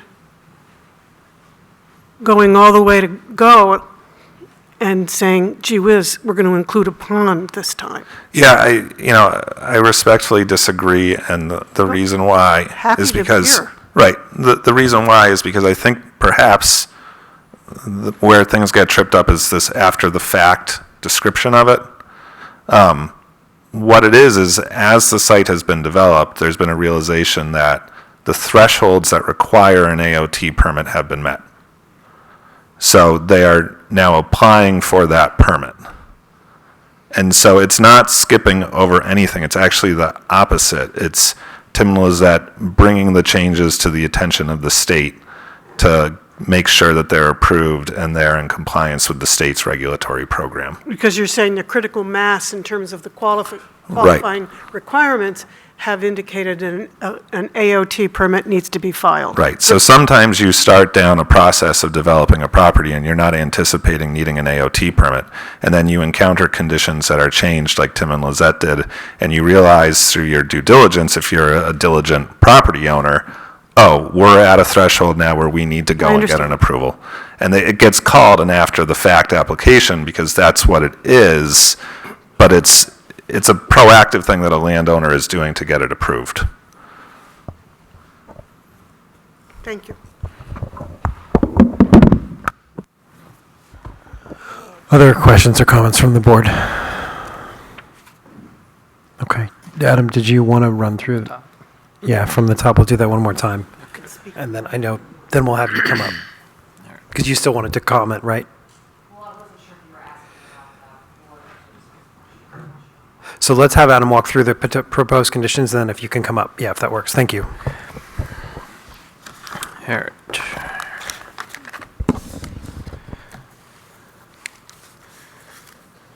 All right, so number 1, the applicants will submit the alteration of terrain permit to the town prior to the submission with the state, or to the state. Any questions on that? Okay. So you're defining town in this case to be staff, correct? Correct. On file at in the town files. But not back to the board here. Correct.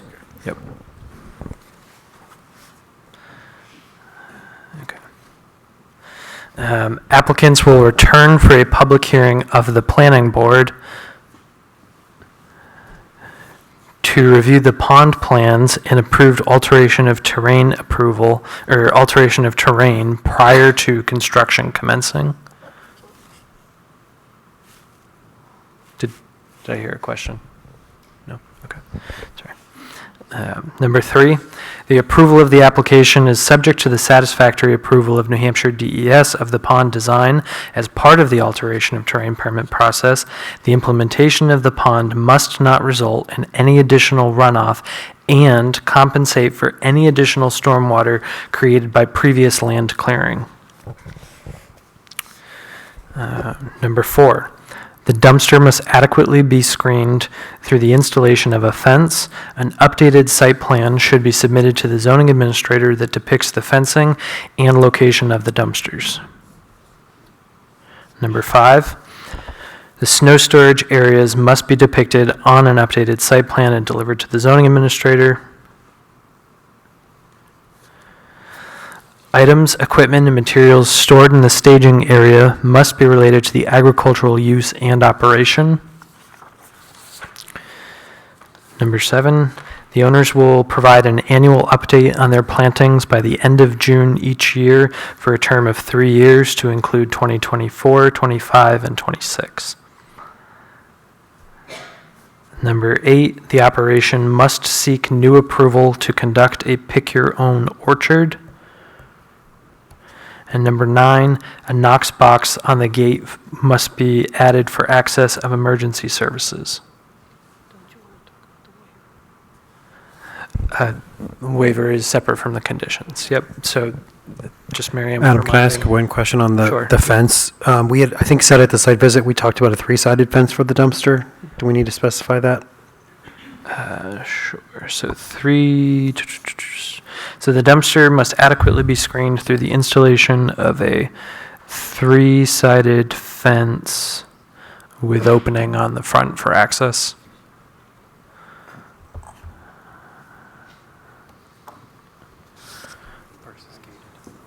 Yep. And then, as Mary Ann reminded, there was a request from a waiver of the site plan review regulations, Article 6, Section F1, that the driveway and access way should be paved, and they are requesting that be waived to leave it as a gravel surface.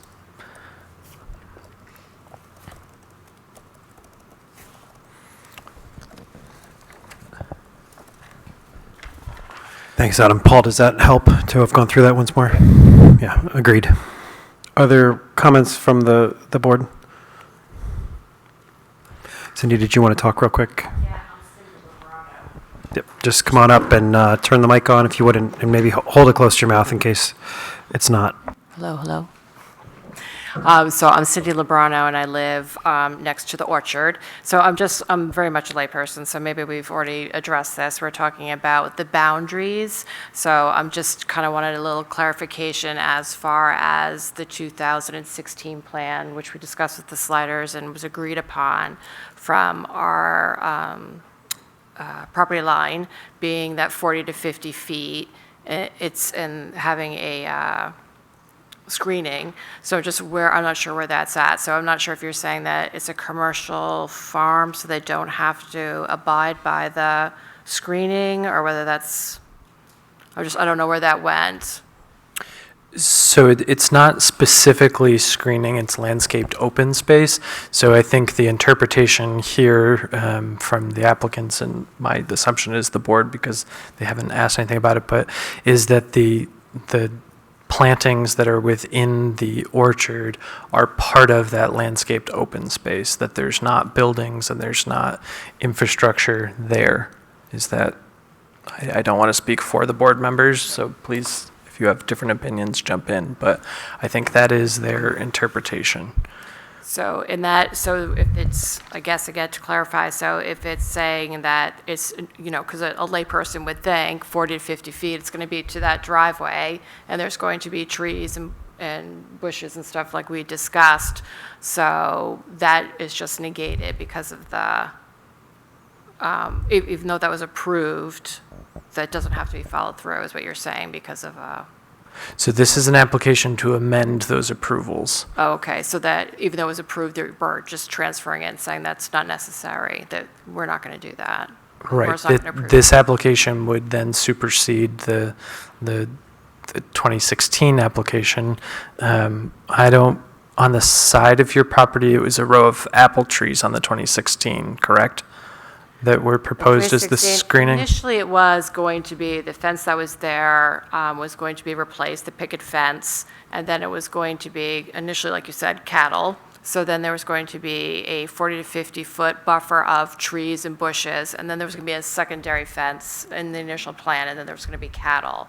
So I was just, now we just have the 8-foot fence at 11 feet, so I'm just trying to determine whether that setback, so we're deciding the setback is, So fences often occur in the, fences are not a structure, so they don't have to abide by the same setbacks of structures, and they oftentimes do occur in the landscaped open area portion, partially as screening. Obviously, this is a different kind of fence, so it's intended to be flown through, I think was mentioned today, so it's not necessarily a screening mechanism. However, it's not out of the ordinary to have a fence within the landscaped open space. right, so even though it was approved in that plan, am I asking that correctly? I'm sorry, I can't hear you. Yeah, I'm just trying to think, so even though it's approved, that setback was approved in the 2016 plan, it's now being changed. I'm just trying to clarify. Correct. That's right. Yeah. Okay. And the same thing with the transportation corridors. So the transportation corridors were initially going to be by the sliders to get into the field on the property, and now we have the gate toward our property. And again, that's at that 40-feet barrier, so same thing, it's just, that's just going to change. It's there. It got put in, and yeah. I just like we looked at a plan. I'm just trying to say, that doesn't get changed at all or reconsidered, the transportation border. I don't think we have a particular regulation that speaks to where the gates and a fence necessarily go. I'm not sure what the access there is used for. Is it for tractors or? Okay. So then, let's just say, for argument's sake, that, because I know they were saying there are different regulations for commercial farms. So let's say in the back, that road does eventually come around and uses the access to Shaker Street through the gate. So that would be within 40 feet of the property line. Does that, if that's considered a road, does that then have to meet the regulation of 100 feet? Does that would have to be changed, or? Which regulation is it that you're pointing to on the 40 feet, Cindy? I'm sorry. So the access for the tractor to come in is at 40 feet from the property line? Is there a regulation as far as access to a property line for a road? I thought there was. Our driveway regulations govern how close driveways can be, but it's 10 feet, I believe. So nothing for like if it was a farm road or something? Am I saying I this believe what correctly? she's speaking about is the driveway permit allows for, or says it's a driveway, not a tractor access gate, once they amend the soil, i.e. put down crushed stone. We were there today. It's clearly a driveway that they dropped a rock on front of. The concern that my wife is asking about is prior to 3 days after our last planning board meeting here, they altered the road so it makes a cul-de-sac in front of what the strawberry berms that were also completed shortly after the last meeting. Prior to that, that road was angled and headed directly towards the gate. So her concern is, in the 2016 site plan, all traffic or all access corridors for vehicle traffic was going to be on the sliders side of the orchard. The appearance from and the pictures that are submitted to the board show clearly that the intention is to angle that road, and the permit does say that some of those materials that are being stored on the site are going to be used for the expansion of the road into the field. And the road at the time, prior to 3 days after the last meeting, was that the road was angled towards that illegal driveway that's not permitted, and it is a driveway. We have submitted to the board all kinds of pictures of him with his excavator, which unfortunately was not on the site today, digging out and dropping all kinds of crushed stone. He's clearly amended the soil to make it a driveway. It's not an access, it's not just a break in a stone wall, it's an actual driveway. Henceforth, he has dropped a rock there so that it appears that it's not going to be used. But it's clearly a rock that can be easily be moved by the equipment that he's chosen to move off the site for the purposes of the planning board's visit. So the concern is twofold.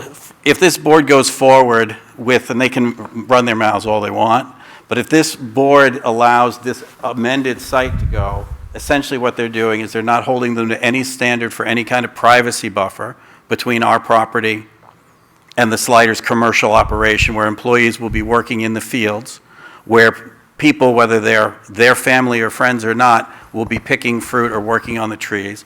They've clearly put irrigation system, including water spigots, right on the fence posts that are less than 10 feet, 11 feet from the side of our property line, and that literally are right along the side of our house. They have shown no propensity whatsoever to establish any kind of privacy buffer. The trees that are planted on the inside of the fence. So we have to look at the Jurassic Park fence right outside our window. It's just, again, what was approved, what was planned, what was discussed, and what was promised in the 2016 site plan by going forward today with this amended 2023 plan throws all that out the window and gives us a front row seat to everything that goes on inside the plan with no privacy and no ability to enjoy our property. And I don't think that's the intention of this board, is to take a residential neighborhood and infringe upon the property rights of the abutters. And it's pretty sad that we're here today when you would think as neighbors this would be a given. We shouldn't have to stand before the board asking for a privacy buffer while we stare at a fence that's located 11 feet off the side of my house. Sorry, and I think too, the one thing I just was mentioning about the road is because there's some indication that rhododendrons and material would be planted for the business. And Cindy, then- can you just talk into the microphone? Oh, I sorry. can't hear you, I'm So sorry. some material, like the rhododendrons and stuff, may be planted for the use in garden life. And there are certain places, that would, for the soil, for those things to occur, and they'd be removed and used in their business for planting and stuff. So my assumption would be, and it would look like, as a layperson, that the road would be continued to go out to Shaker, and probably those rhododendrons and other plants or trees or whatever would be in the field, and then you'd have the major equipment coming from the parking lot into the field to grab those things up and bring them off the property onto Shaker. So that was my point about the road. I'm just feeling that eventually that's probably is going to be the system of coming around. And is there, I don't know, is there a town regulation as to how close that could be to someone's property? It would be just a driveway, and it's 10 feet for all zones. Right. With the exception of R1 is 5 feet, and commercial there's 0 setback for driveways. So it would just be, the whole road essentially is just a driveway, one long driveway. I believe that's how our regulations would interpret it. Okay. All right, that's it. Thank you. Thank you. Did you guys want to talk at all to the use of that gate near the Libranos? I don't know if you have a minute to talk about that. So this may not be exactly what you were asking, but Speak into the mic, please. yeah, I need to lose a few inches or something here. I'll say it's difficult to listen to some of the comments from the abutters, and I don't want to be dragged into the mud on this, and we're going to stay out of that. But I have to say, part of the reason why I started my comments tonight about the things I was puzzling over after the last meeting is that this is a farm. It is a farm in an area that is zoned for farming, that has been zoned for farming for a long time, in a community where the master plan speaks to a desire to encourage farming uses. And so the things that we've just heard about how equipment moves around on the site, there are not roads out there, with perhaps the one exception of the path that we walked on. And I mentioned to the board when we were out on the site, care has been taken to make sure that when equipment does move on the site, it's being moved in that back area.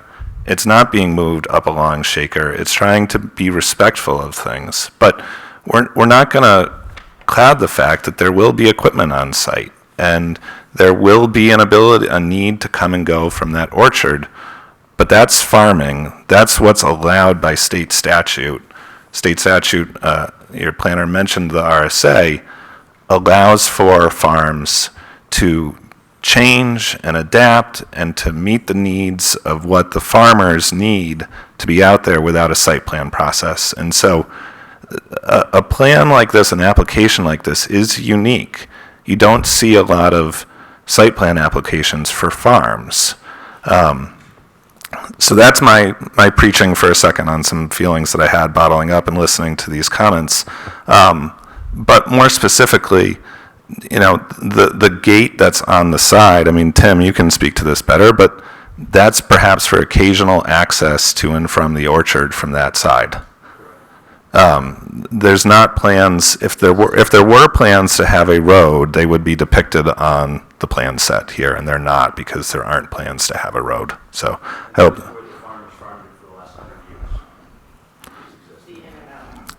Yeah.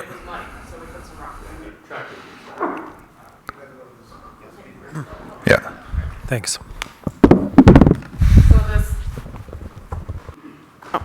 So this area, or coming off of near the Lebranos property there off Shaker Street, it was where the haying tractor used to go in and out of that field before us. And when Tim was going in there, it was literally mud. So he just put some 1.5-inch stone there just so that his machine wouldn't sink in. And it's literally just like an apron. It doesn't go into the field. There's no road there. Thanks. Sure, yeah, come on up. Nope. Just, turn the mic on. Thanks, Cindy. There you go. I just wanted to address something. We're not trying to, with the comments saying that you're perplexed or you don't understand. We were perplexed just because the whole plan changed. So it's easy to be critical of well, this is farming and farming changes and this is what happens. But we don't know. That's why we have the planning board, because I don't know. I thought cows were going in and a picket fence was going in, and I came home to an 8-foot deer fence. So of course I'm perplexed and I don't know what's going on, and I'm asking questions because there wasn't even going to be a gate. So it's not that I don't know why anybody perplexed. It seemed like reasonable questions to say, okay, what's going on now? Because we weren't told it was going to be an orchard, and we didn't know. And when we asked people, other people are telling us we don't have a plan. It hasn't been submitted. So we're just trying to find out what's going on. We're just asking questions. We're not trying to make things muddy or muddy waters. And perhaps that's it.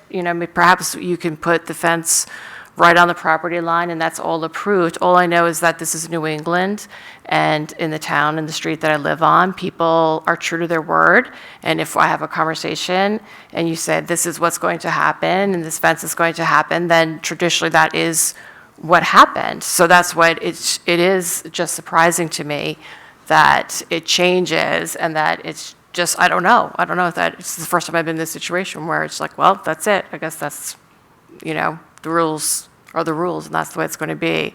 So, thank you. Thanks, Cindy. Yes, sir, come on up, please.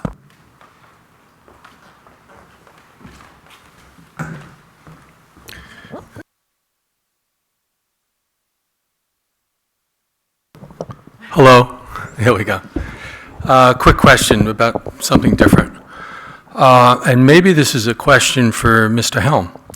I'm wondering what the board's position is with regard to checking the conservation easement. Does the board feel that that's necessary, not necessary, something that can be ignored? What's your position on that, and why? I cannot speak for the board, sir, but I would say that the conservation easement, Attorney Deedle has already said that the applicant is also having conversations with the holder of the conservation easement. The town planner has indicated that the town has no authority over the conservation easement, so I'm only relying on those two comments this evening when I said what I did.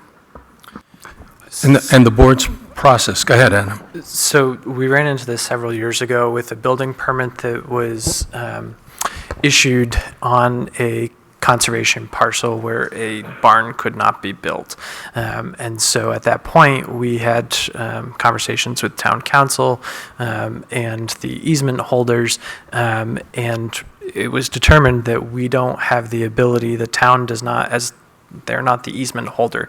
There are some conservation parcels where the town may have the easement, but in this scenario, they're not the easement holder and therefore don't have the ability to enforce it. If that does not necessarily alleviate their responsibility to abide by that easement, but it just is not the purview of this board to actually enforce it or to necessarily take it into account for interpretation. Does the board feel that they have to investigate it at this point? I guess that's a question for the board members. I guess I'm asking the board members. Yep. What's your pleasure to the board? And from your point of view, the objective of doing so would be what? I can't, I'm not going to speak to legalities, but the question that my wife posed was in effect written by our attorney. I'll leave it at that.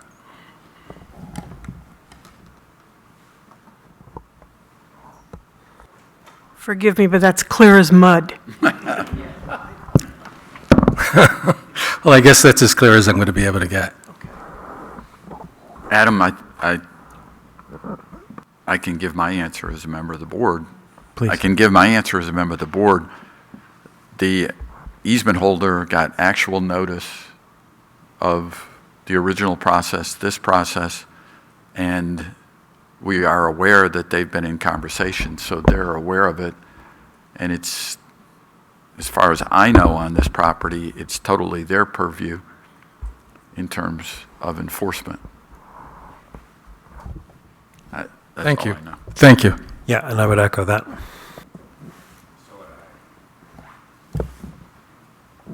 Thank you very much. Thank you. Okay. What's the pleasure of the board? Let's take an easy one. I move that we approve the waiver of Article 6, Section F, subsection 1, that the drive and access road do not need to be paved.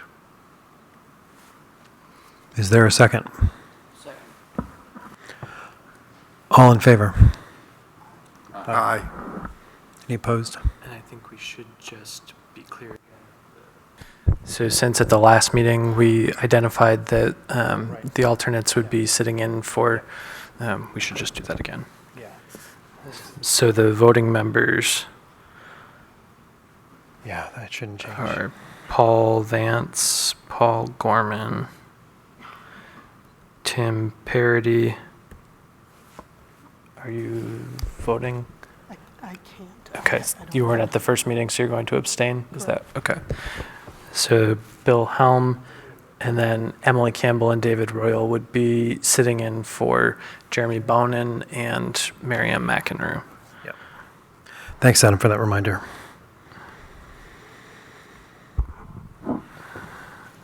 Okay, so the... Yep. Adam, I assume there's no findings of fact. No, there are, so we'll start that if you're ready. Let's do that. Okay. All right. So the findings of fact, and and feel free to add some, but this is the starting point. The proposed amendments of the 2016 site plan approval as a commercial farm and horticultural business are allowed in the agricultural rural residential zone. The use of land formerly identified for grazing of livestock proposed to be used as an area for crop production complies with an agricultural use. The addition of a pond to capture stormwater runoff and serve as irrigation for crops is an acceptable use of the land and accessory of the agricultural use. As required by Article 6, Section C1 of the Site Plan Review Regulations, the modification to the landscaped open space buffer is in keeping with the character of the area where the site is located. Additionally, the landscaped open space minimums of the agricultural rural residential zone are met or exceeded on all sides of the property. The construction of hoop houses and plant storage areas are in support of the agricultural and horticultural use of the property. The waste collection area of the parking lot is proposed to be properly screened through a 3-sided fence with an opening on the front for access. And then this last one may take some modification to it, but I'm sort of making my notes based on Pete's comments, that the stormwater runoff has been determined to not increase the drainage on any properties downstream of the site with the implementation of the proposed pond and forthcoming application to New Hampshire Department of Environmental Services for an alteration of terrain permit. Is that?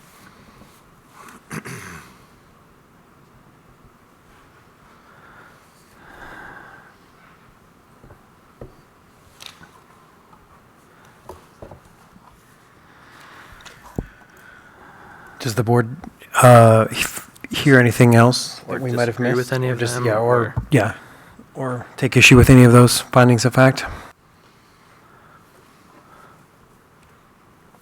Damn it, my pen just died. Yes, thank you.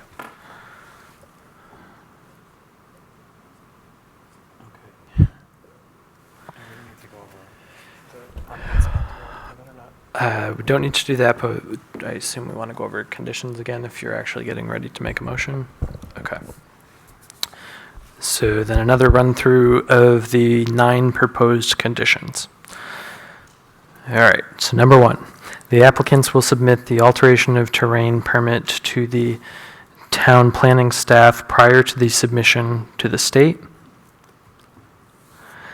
Number 2, the applicant will return for a public hearing to review the pond plans and approved alteration of terrain permit prior to construction commencing. Number 3, the approval of the application is subject to satisfactory approval of the satisfactory approval of NHDES of the pond design as part of the alteration of terrain permit process.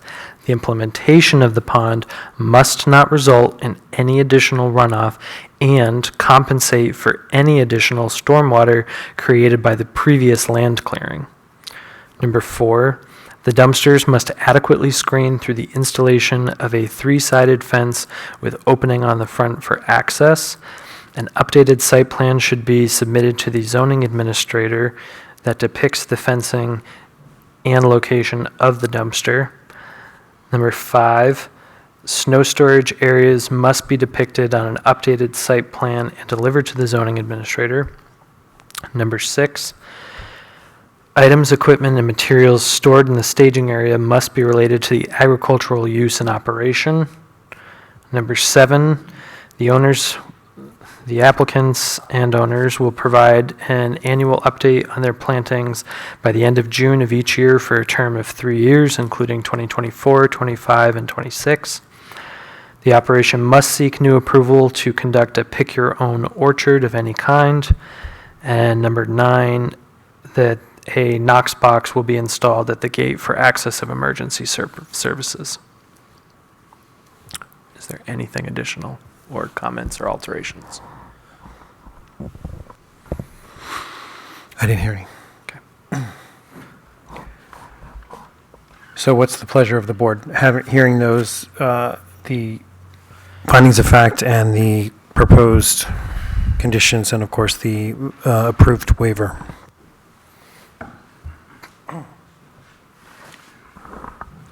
So I move we approve the application subject to the conditions just enumerated.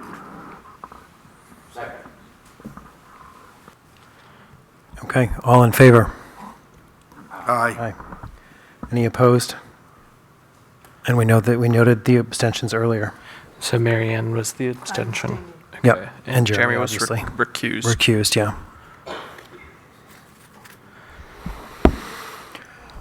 Okay, thank you very much. Jeremy recused.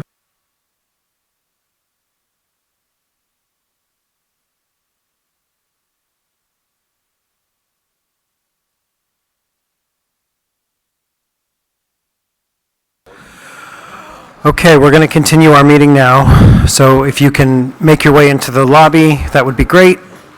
Appreciate it. Thank you all for coming. Good. I'm ready for bed. I know, right? Jesus Christ.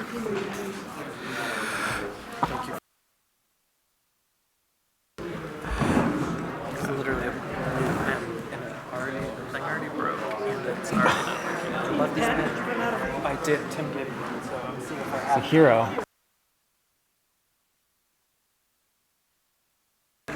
Thanks, Jeremy. Okay, so next up, we're going to talk about a conceptual for a building on Main Street. You're going to be recorded on whatever, so just.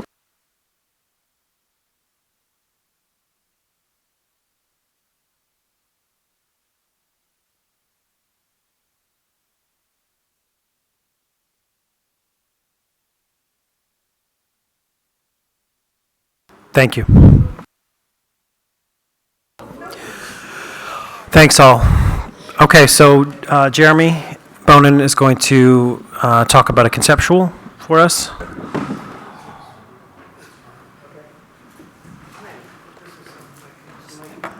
Thanks. Okay. Well, Jeremy, you're on with a considerably smaller audience. For Mariana, I will try to speak up, and I will also pretend to be an easel.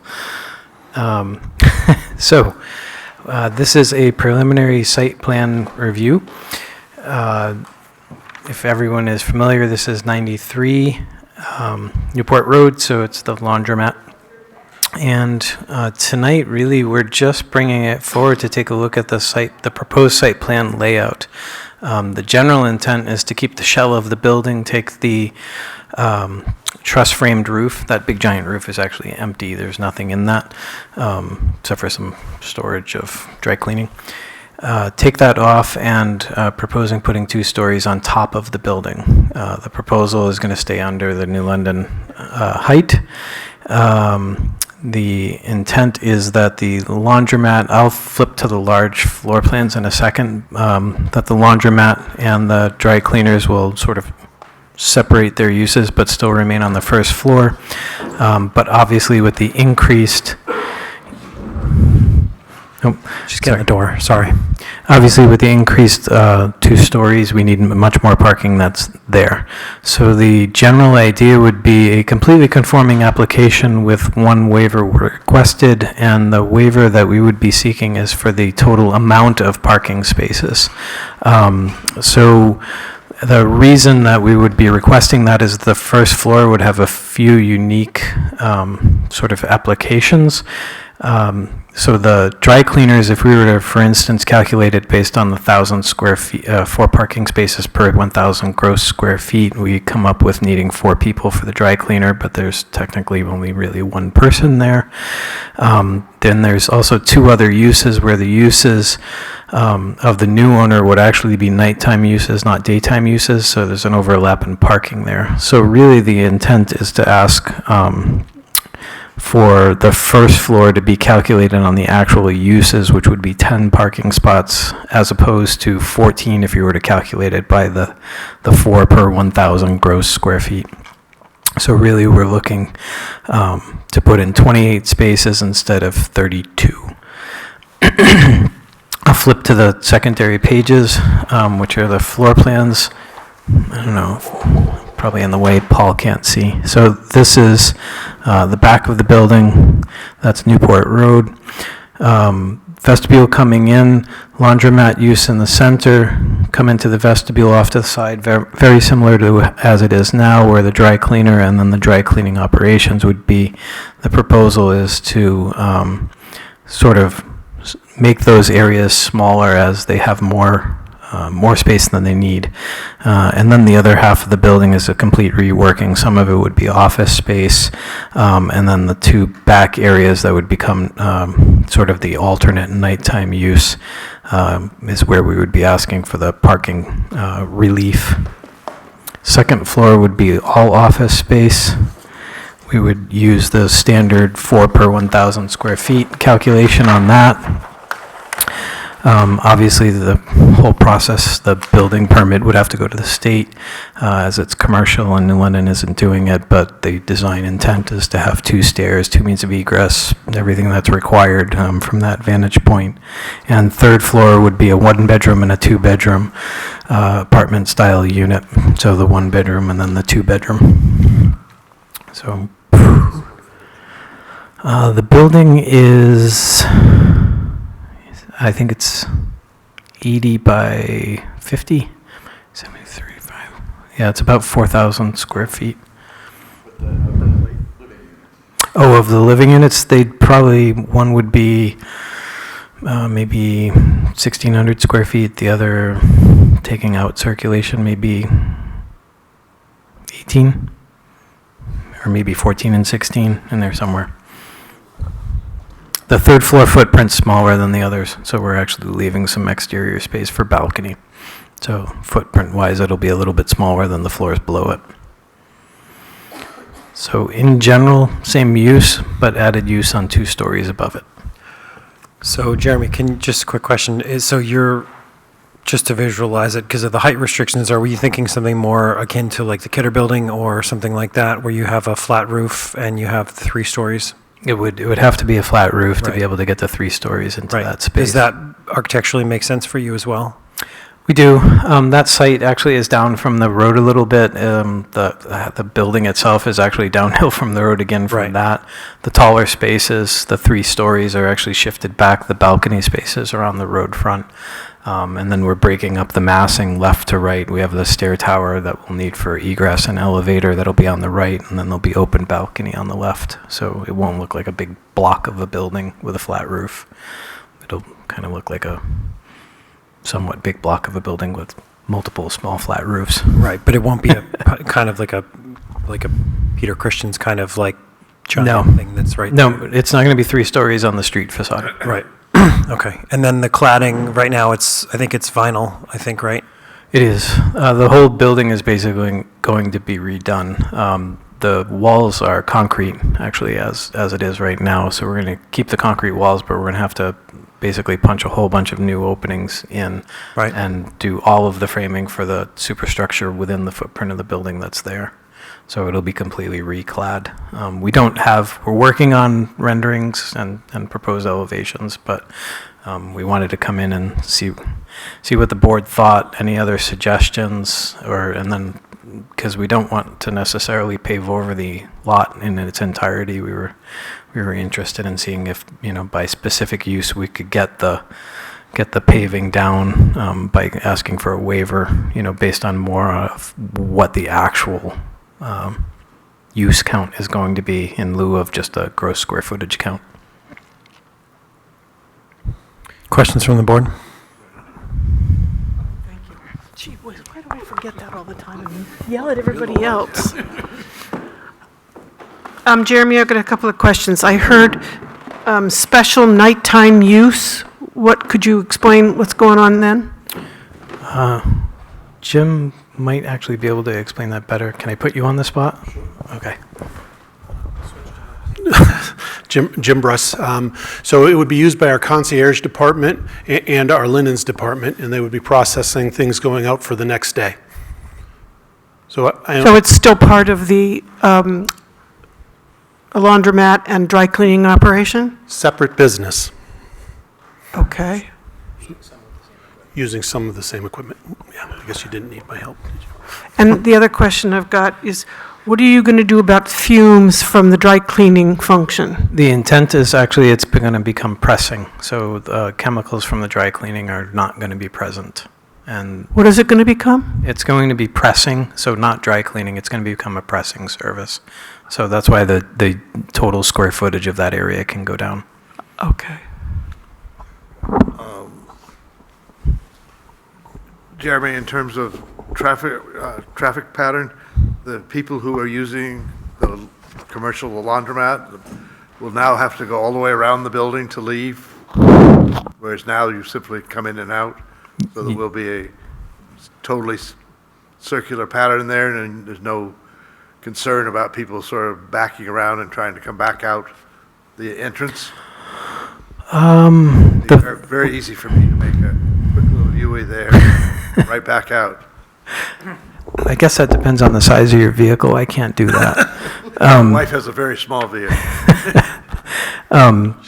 I don't necessarily think so. The other thing that I did forget to mention is that the intent, and there's been no discussion with the abutter yet, but to close off the parking lot between the two, VNA and this, so that we can use the space that's there, and actually the VNA would be able to use it better too, because there's like angled parking, straight on parallel parking, and then there's a pass through.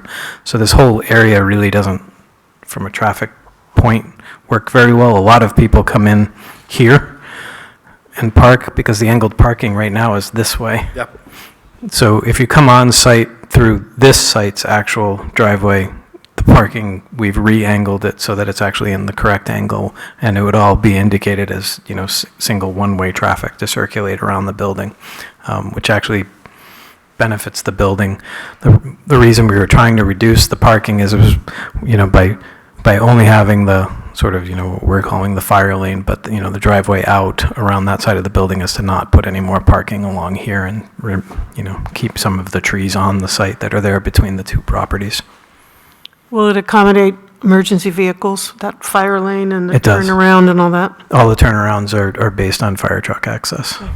And then we've also, based on the total quantity, we have 2 handicap spots, and we are also putting in 2 EV charging locations. They may not be right there, they may be other places, but we've at least indicated we're going to. Jeremy, do you have a concept for what the overall percentage of open space would be? No. Okay. And then I guess the tandem to that question would be stormwater management. Everything, we would have to get an engineer on board for everything anyway, so we would have a fully engineered plan. How does one get up to the 3rd floor from the parking lot? Is it, you mentioned an elevator, where is that located? So it's right here. It's still in the main entry vestibule. There's an elevator off to the left. Well, there isn't one there now, but there's one planned to be off to the left when you come in, and there's a new stair tower on the right. So the larger view of that is you come in off Newport Road, you can enter the stair, go up, or you can go across, take the elevator, go up. The general intent of this back stair is that it's emergency egress from the upper floors only. It'll just dump you out into the parking lot in case of an emergency. Thank you. Jeremy, is that awkward, having it in the front where there's only 3 parking spaces? The main entrance to the building? The elevator. Is it? You mean for tenants, Paul? I think for the 2nd and 3rd floor. Yeah. I think you would want your main entrance off of the main street, and that's where you would really want your primary stair and your elevator for security control and all sorts of other reasons. It's also that vestibule is the vestibule to the laundromat, to the dry cleaner, and to the sort of back of house operations. So most people, granted, there's not a lot of parking on the street side. 2 of them will be, for handicap. We may actually move one of the handicap locations towards the back. But either way, tenants and other, office personnel are going to be probably parking out here, and these would remain open for people coming into the laundromat. And, we could discuss maybe even signage indicating so. Is it awkward, someone coming from Hannaford's, having to make that sharp turn in and be angled that way? No, it's pretty wide. Okay, Actually, it's hard to visualize, yeah. Fire truck can do it. Another question. Sure. Say I'm a tenant on the third floor, and the only space available for me to park is, number 22. So I've got to walk all the way from the back to the front of the building to get into to be able to go up the stairs or take the elevator. Or are you going to have any dedicated parking for the tenants? We haven't had that discussion yet. It might be that some of the spots along the back are dedicated to the tenants on the upper floors. It's also possible too that, the tenants on the upper floors could have a key to the egress stair, and then they could use that stair as opposed to walking all the way around the building. A lot of those are more sort of user mechanics than they are necessarily sort of they're building owner / user mechanics more so than kind of site design necessarily. It's yeah. Second floor is flexible, could be one or two tenants, or? I think the intent right now is that it's one tenant. Of course, in the future, under different ownership, all of this could change. So, but the intent right now is that it's one company. Thank you. Are there questions from the board? So this is a conceptual, so we don't usually ask questions from the public, but since there aren't many of you here, do you guys want to weigh in? Okay. And I should have told you before you could come forward if you wanted to see it from this side. I apologize for not doing that. Just. Rich Epstein is curious, these apartments getting water from the water precinct? It's a good question. The site is already serviced by water. The calculations haven't been done, but we might actually see an equal amount of water usage once the dry cleaning portion of it goes away. But that conversation would still have to be had with the water precinct. Plus water usage. It's already serviced by the water precinct.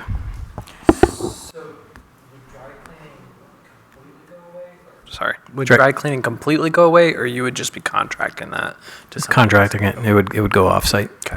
So you could drop off shirts to be pressed and dry cleaning to be dry cleaned, and the dry cleaning would go off-site, and the shirts would be pressed there.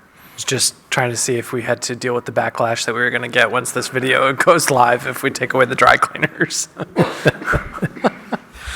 Probably not as much in demand these days as it once was, but okay, and that's interesting about the water use in dry cleaning, which I wasn't aware of. Which is given sounds the name, strange, but yes.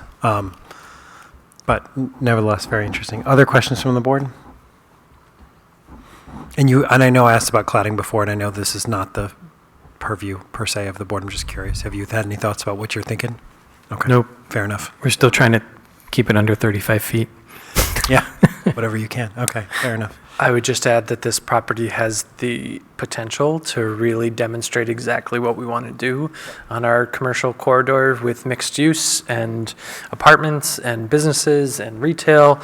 And so it's a good opportunity to show us exactly how good that can look. So from street trees and landscaping, and if you can provide some outdoor space for the residential tenants, I think this could be a good model. And especially given it's a busy and high-profile section of the street, and to see that you could take an existing structure, like you said, keep the concrete, punch some holes in, and then go up, that seems really in keeping with what we talked about in the master plan. That's the intent. And that it doesn't have to be an entirely new construction project. I mean, that's the hallmark. Any thoughts on the sort of creative parking question?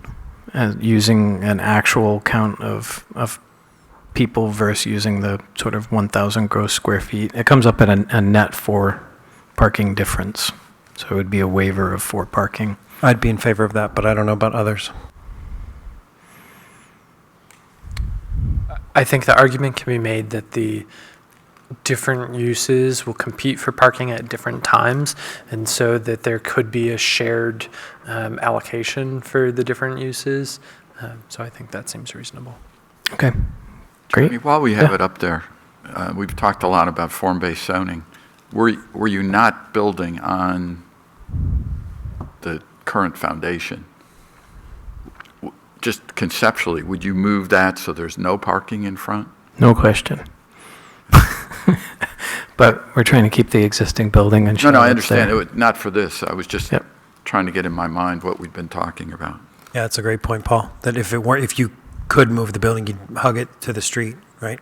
Well, I think your circulation is better, too. Yeah, I think we're far enough from the corner that if this were a completely new build, you could probably approach the state for two openings on the site and actually have a horseshoe, Yeah. Circulation pattern around the building and pull the building towards the front. But Yeah, that's a great point. can't move all that. Renee had a question. Yeah. I'm sorry. I just continuing echoing what Adam said. So Renee Thiel, Housing Navigator, with our Upper Valley Regional Planning Commission. I echo the sentiment of that. This is a great opportunity and a great demonstration of the mixed use. I was driving out of Colonial Pharmacy a week or two ago, picking up some medicine for my kiddos, and I was sitting across from the VNA, and I was sitting there and I was looking at it, and I was like, man, I know they're having a hard time finding staff, and this exact similar thought popped in my head is, what if they went vertical and put apartments in for their nurses, for their staffing? So I just applaud being able to use the mixed use there. Just out of curiosity, is the plan for employee apartment use, or is it public rentals? You don't have to answer. I'm just curious on the staff. Okay. Yeah. Can you just say it in the mic? I'm sorry, guys, just so we can hear it. Thanks. One is likely to be my residence, the one bedroom, and the other would likely be market rent. Perfect. Thank you. Other questions from the board? Thanks. Thank you both. So I'll try to keep this very brief, as it's already 9 o'clock, so I know you all want to get home, as do I. We should look at our schedule for the end of the month, 1st of December, to potentially identify a couple of mornings when we could do our 7:30 a.m. work sessions with the Housing Commission again. They're working tomorrow on their ADU stuff again. Meeting is at 5 o'clock. I think the ADU conversation will happen from 5 to 6 o'clock because I have another commitment, so I have to leave at 6. So they're going to start that right up at the front of the meeting. So if you're available and would like to attend, please do. But I think we should look at the week after Thanksgiving. My calendar will not come up on the screen. Sorry, let me use That's the week of the 27th. Monday the 27th. So like potentially Thursday the 30th. 30th, right? A week after Thanksgiving. I actually can't do that morning. So my car has to get inspected that morning. The first, Friday the 1st, are people available that morning for a morning work session to discuss? How early? Early? We've done 7:30 and we've... But we're talking Yeah. the 30th of We're talking we said the December 1st, sorry. I initially said the 30th and then I realized I couldn't do the 30th. So how does the Friday the 1st work for you guys? That works. And we've done 7:30 in the past, but that was to accommodate, I think it was Katie's work schedule. So I if like early. 8 o'clock works better or 7, I don't know, speak up, I guess. I guess how long? Not available on the first bill.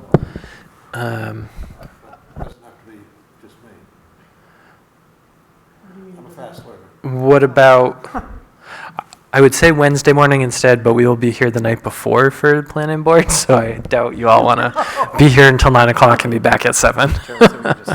Yeah, that's right, all-nighter.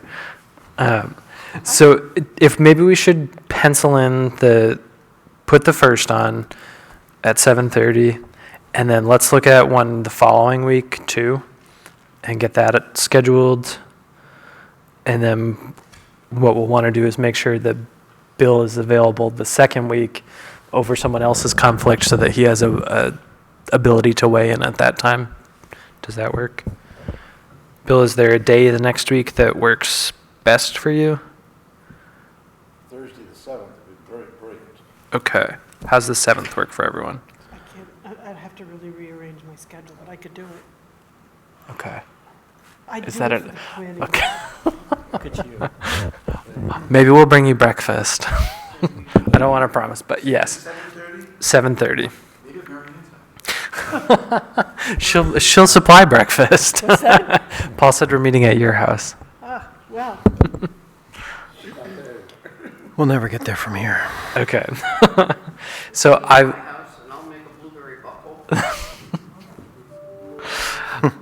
vote for going to Emily's. Right? Motion carries. and ADA accessible and all those fun Right. things. I said an ADA accessible and. So we're talking the 1st and the 7th at 7:30, correct? Okay. Yep. All right. So I will confirm with the Housing Commission that they would also like to attend those. It may be that they're just ready to pass off something and we have our time to work on it, but I'll discuss that with them tomorrow night. Correct. We are. And to tell you the truth, I cannot remember what, if anything, is on that meeting date. So if we happen to have a very open agenda that night, I will talk to them about maybe we could utilize that instead. I just can't remember honestly what's in. We're a little disheveled in the town office in the last week, so it's been a little crazy. So, Cool. Anything else? nope, I think that's it.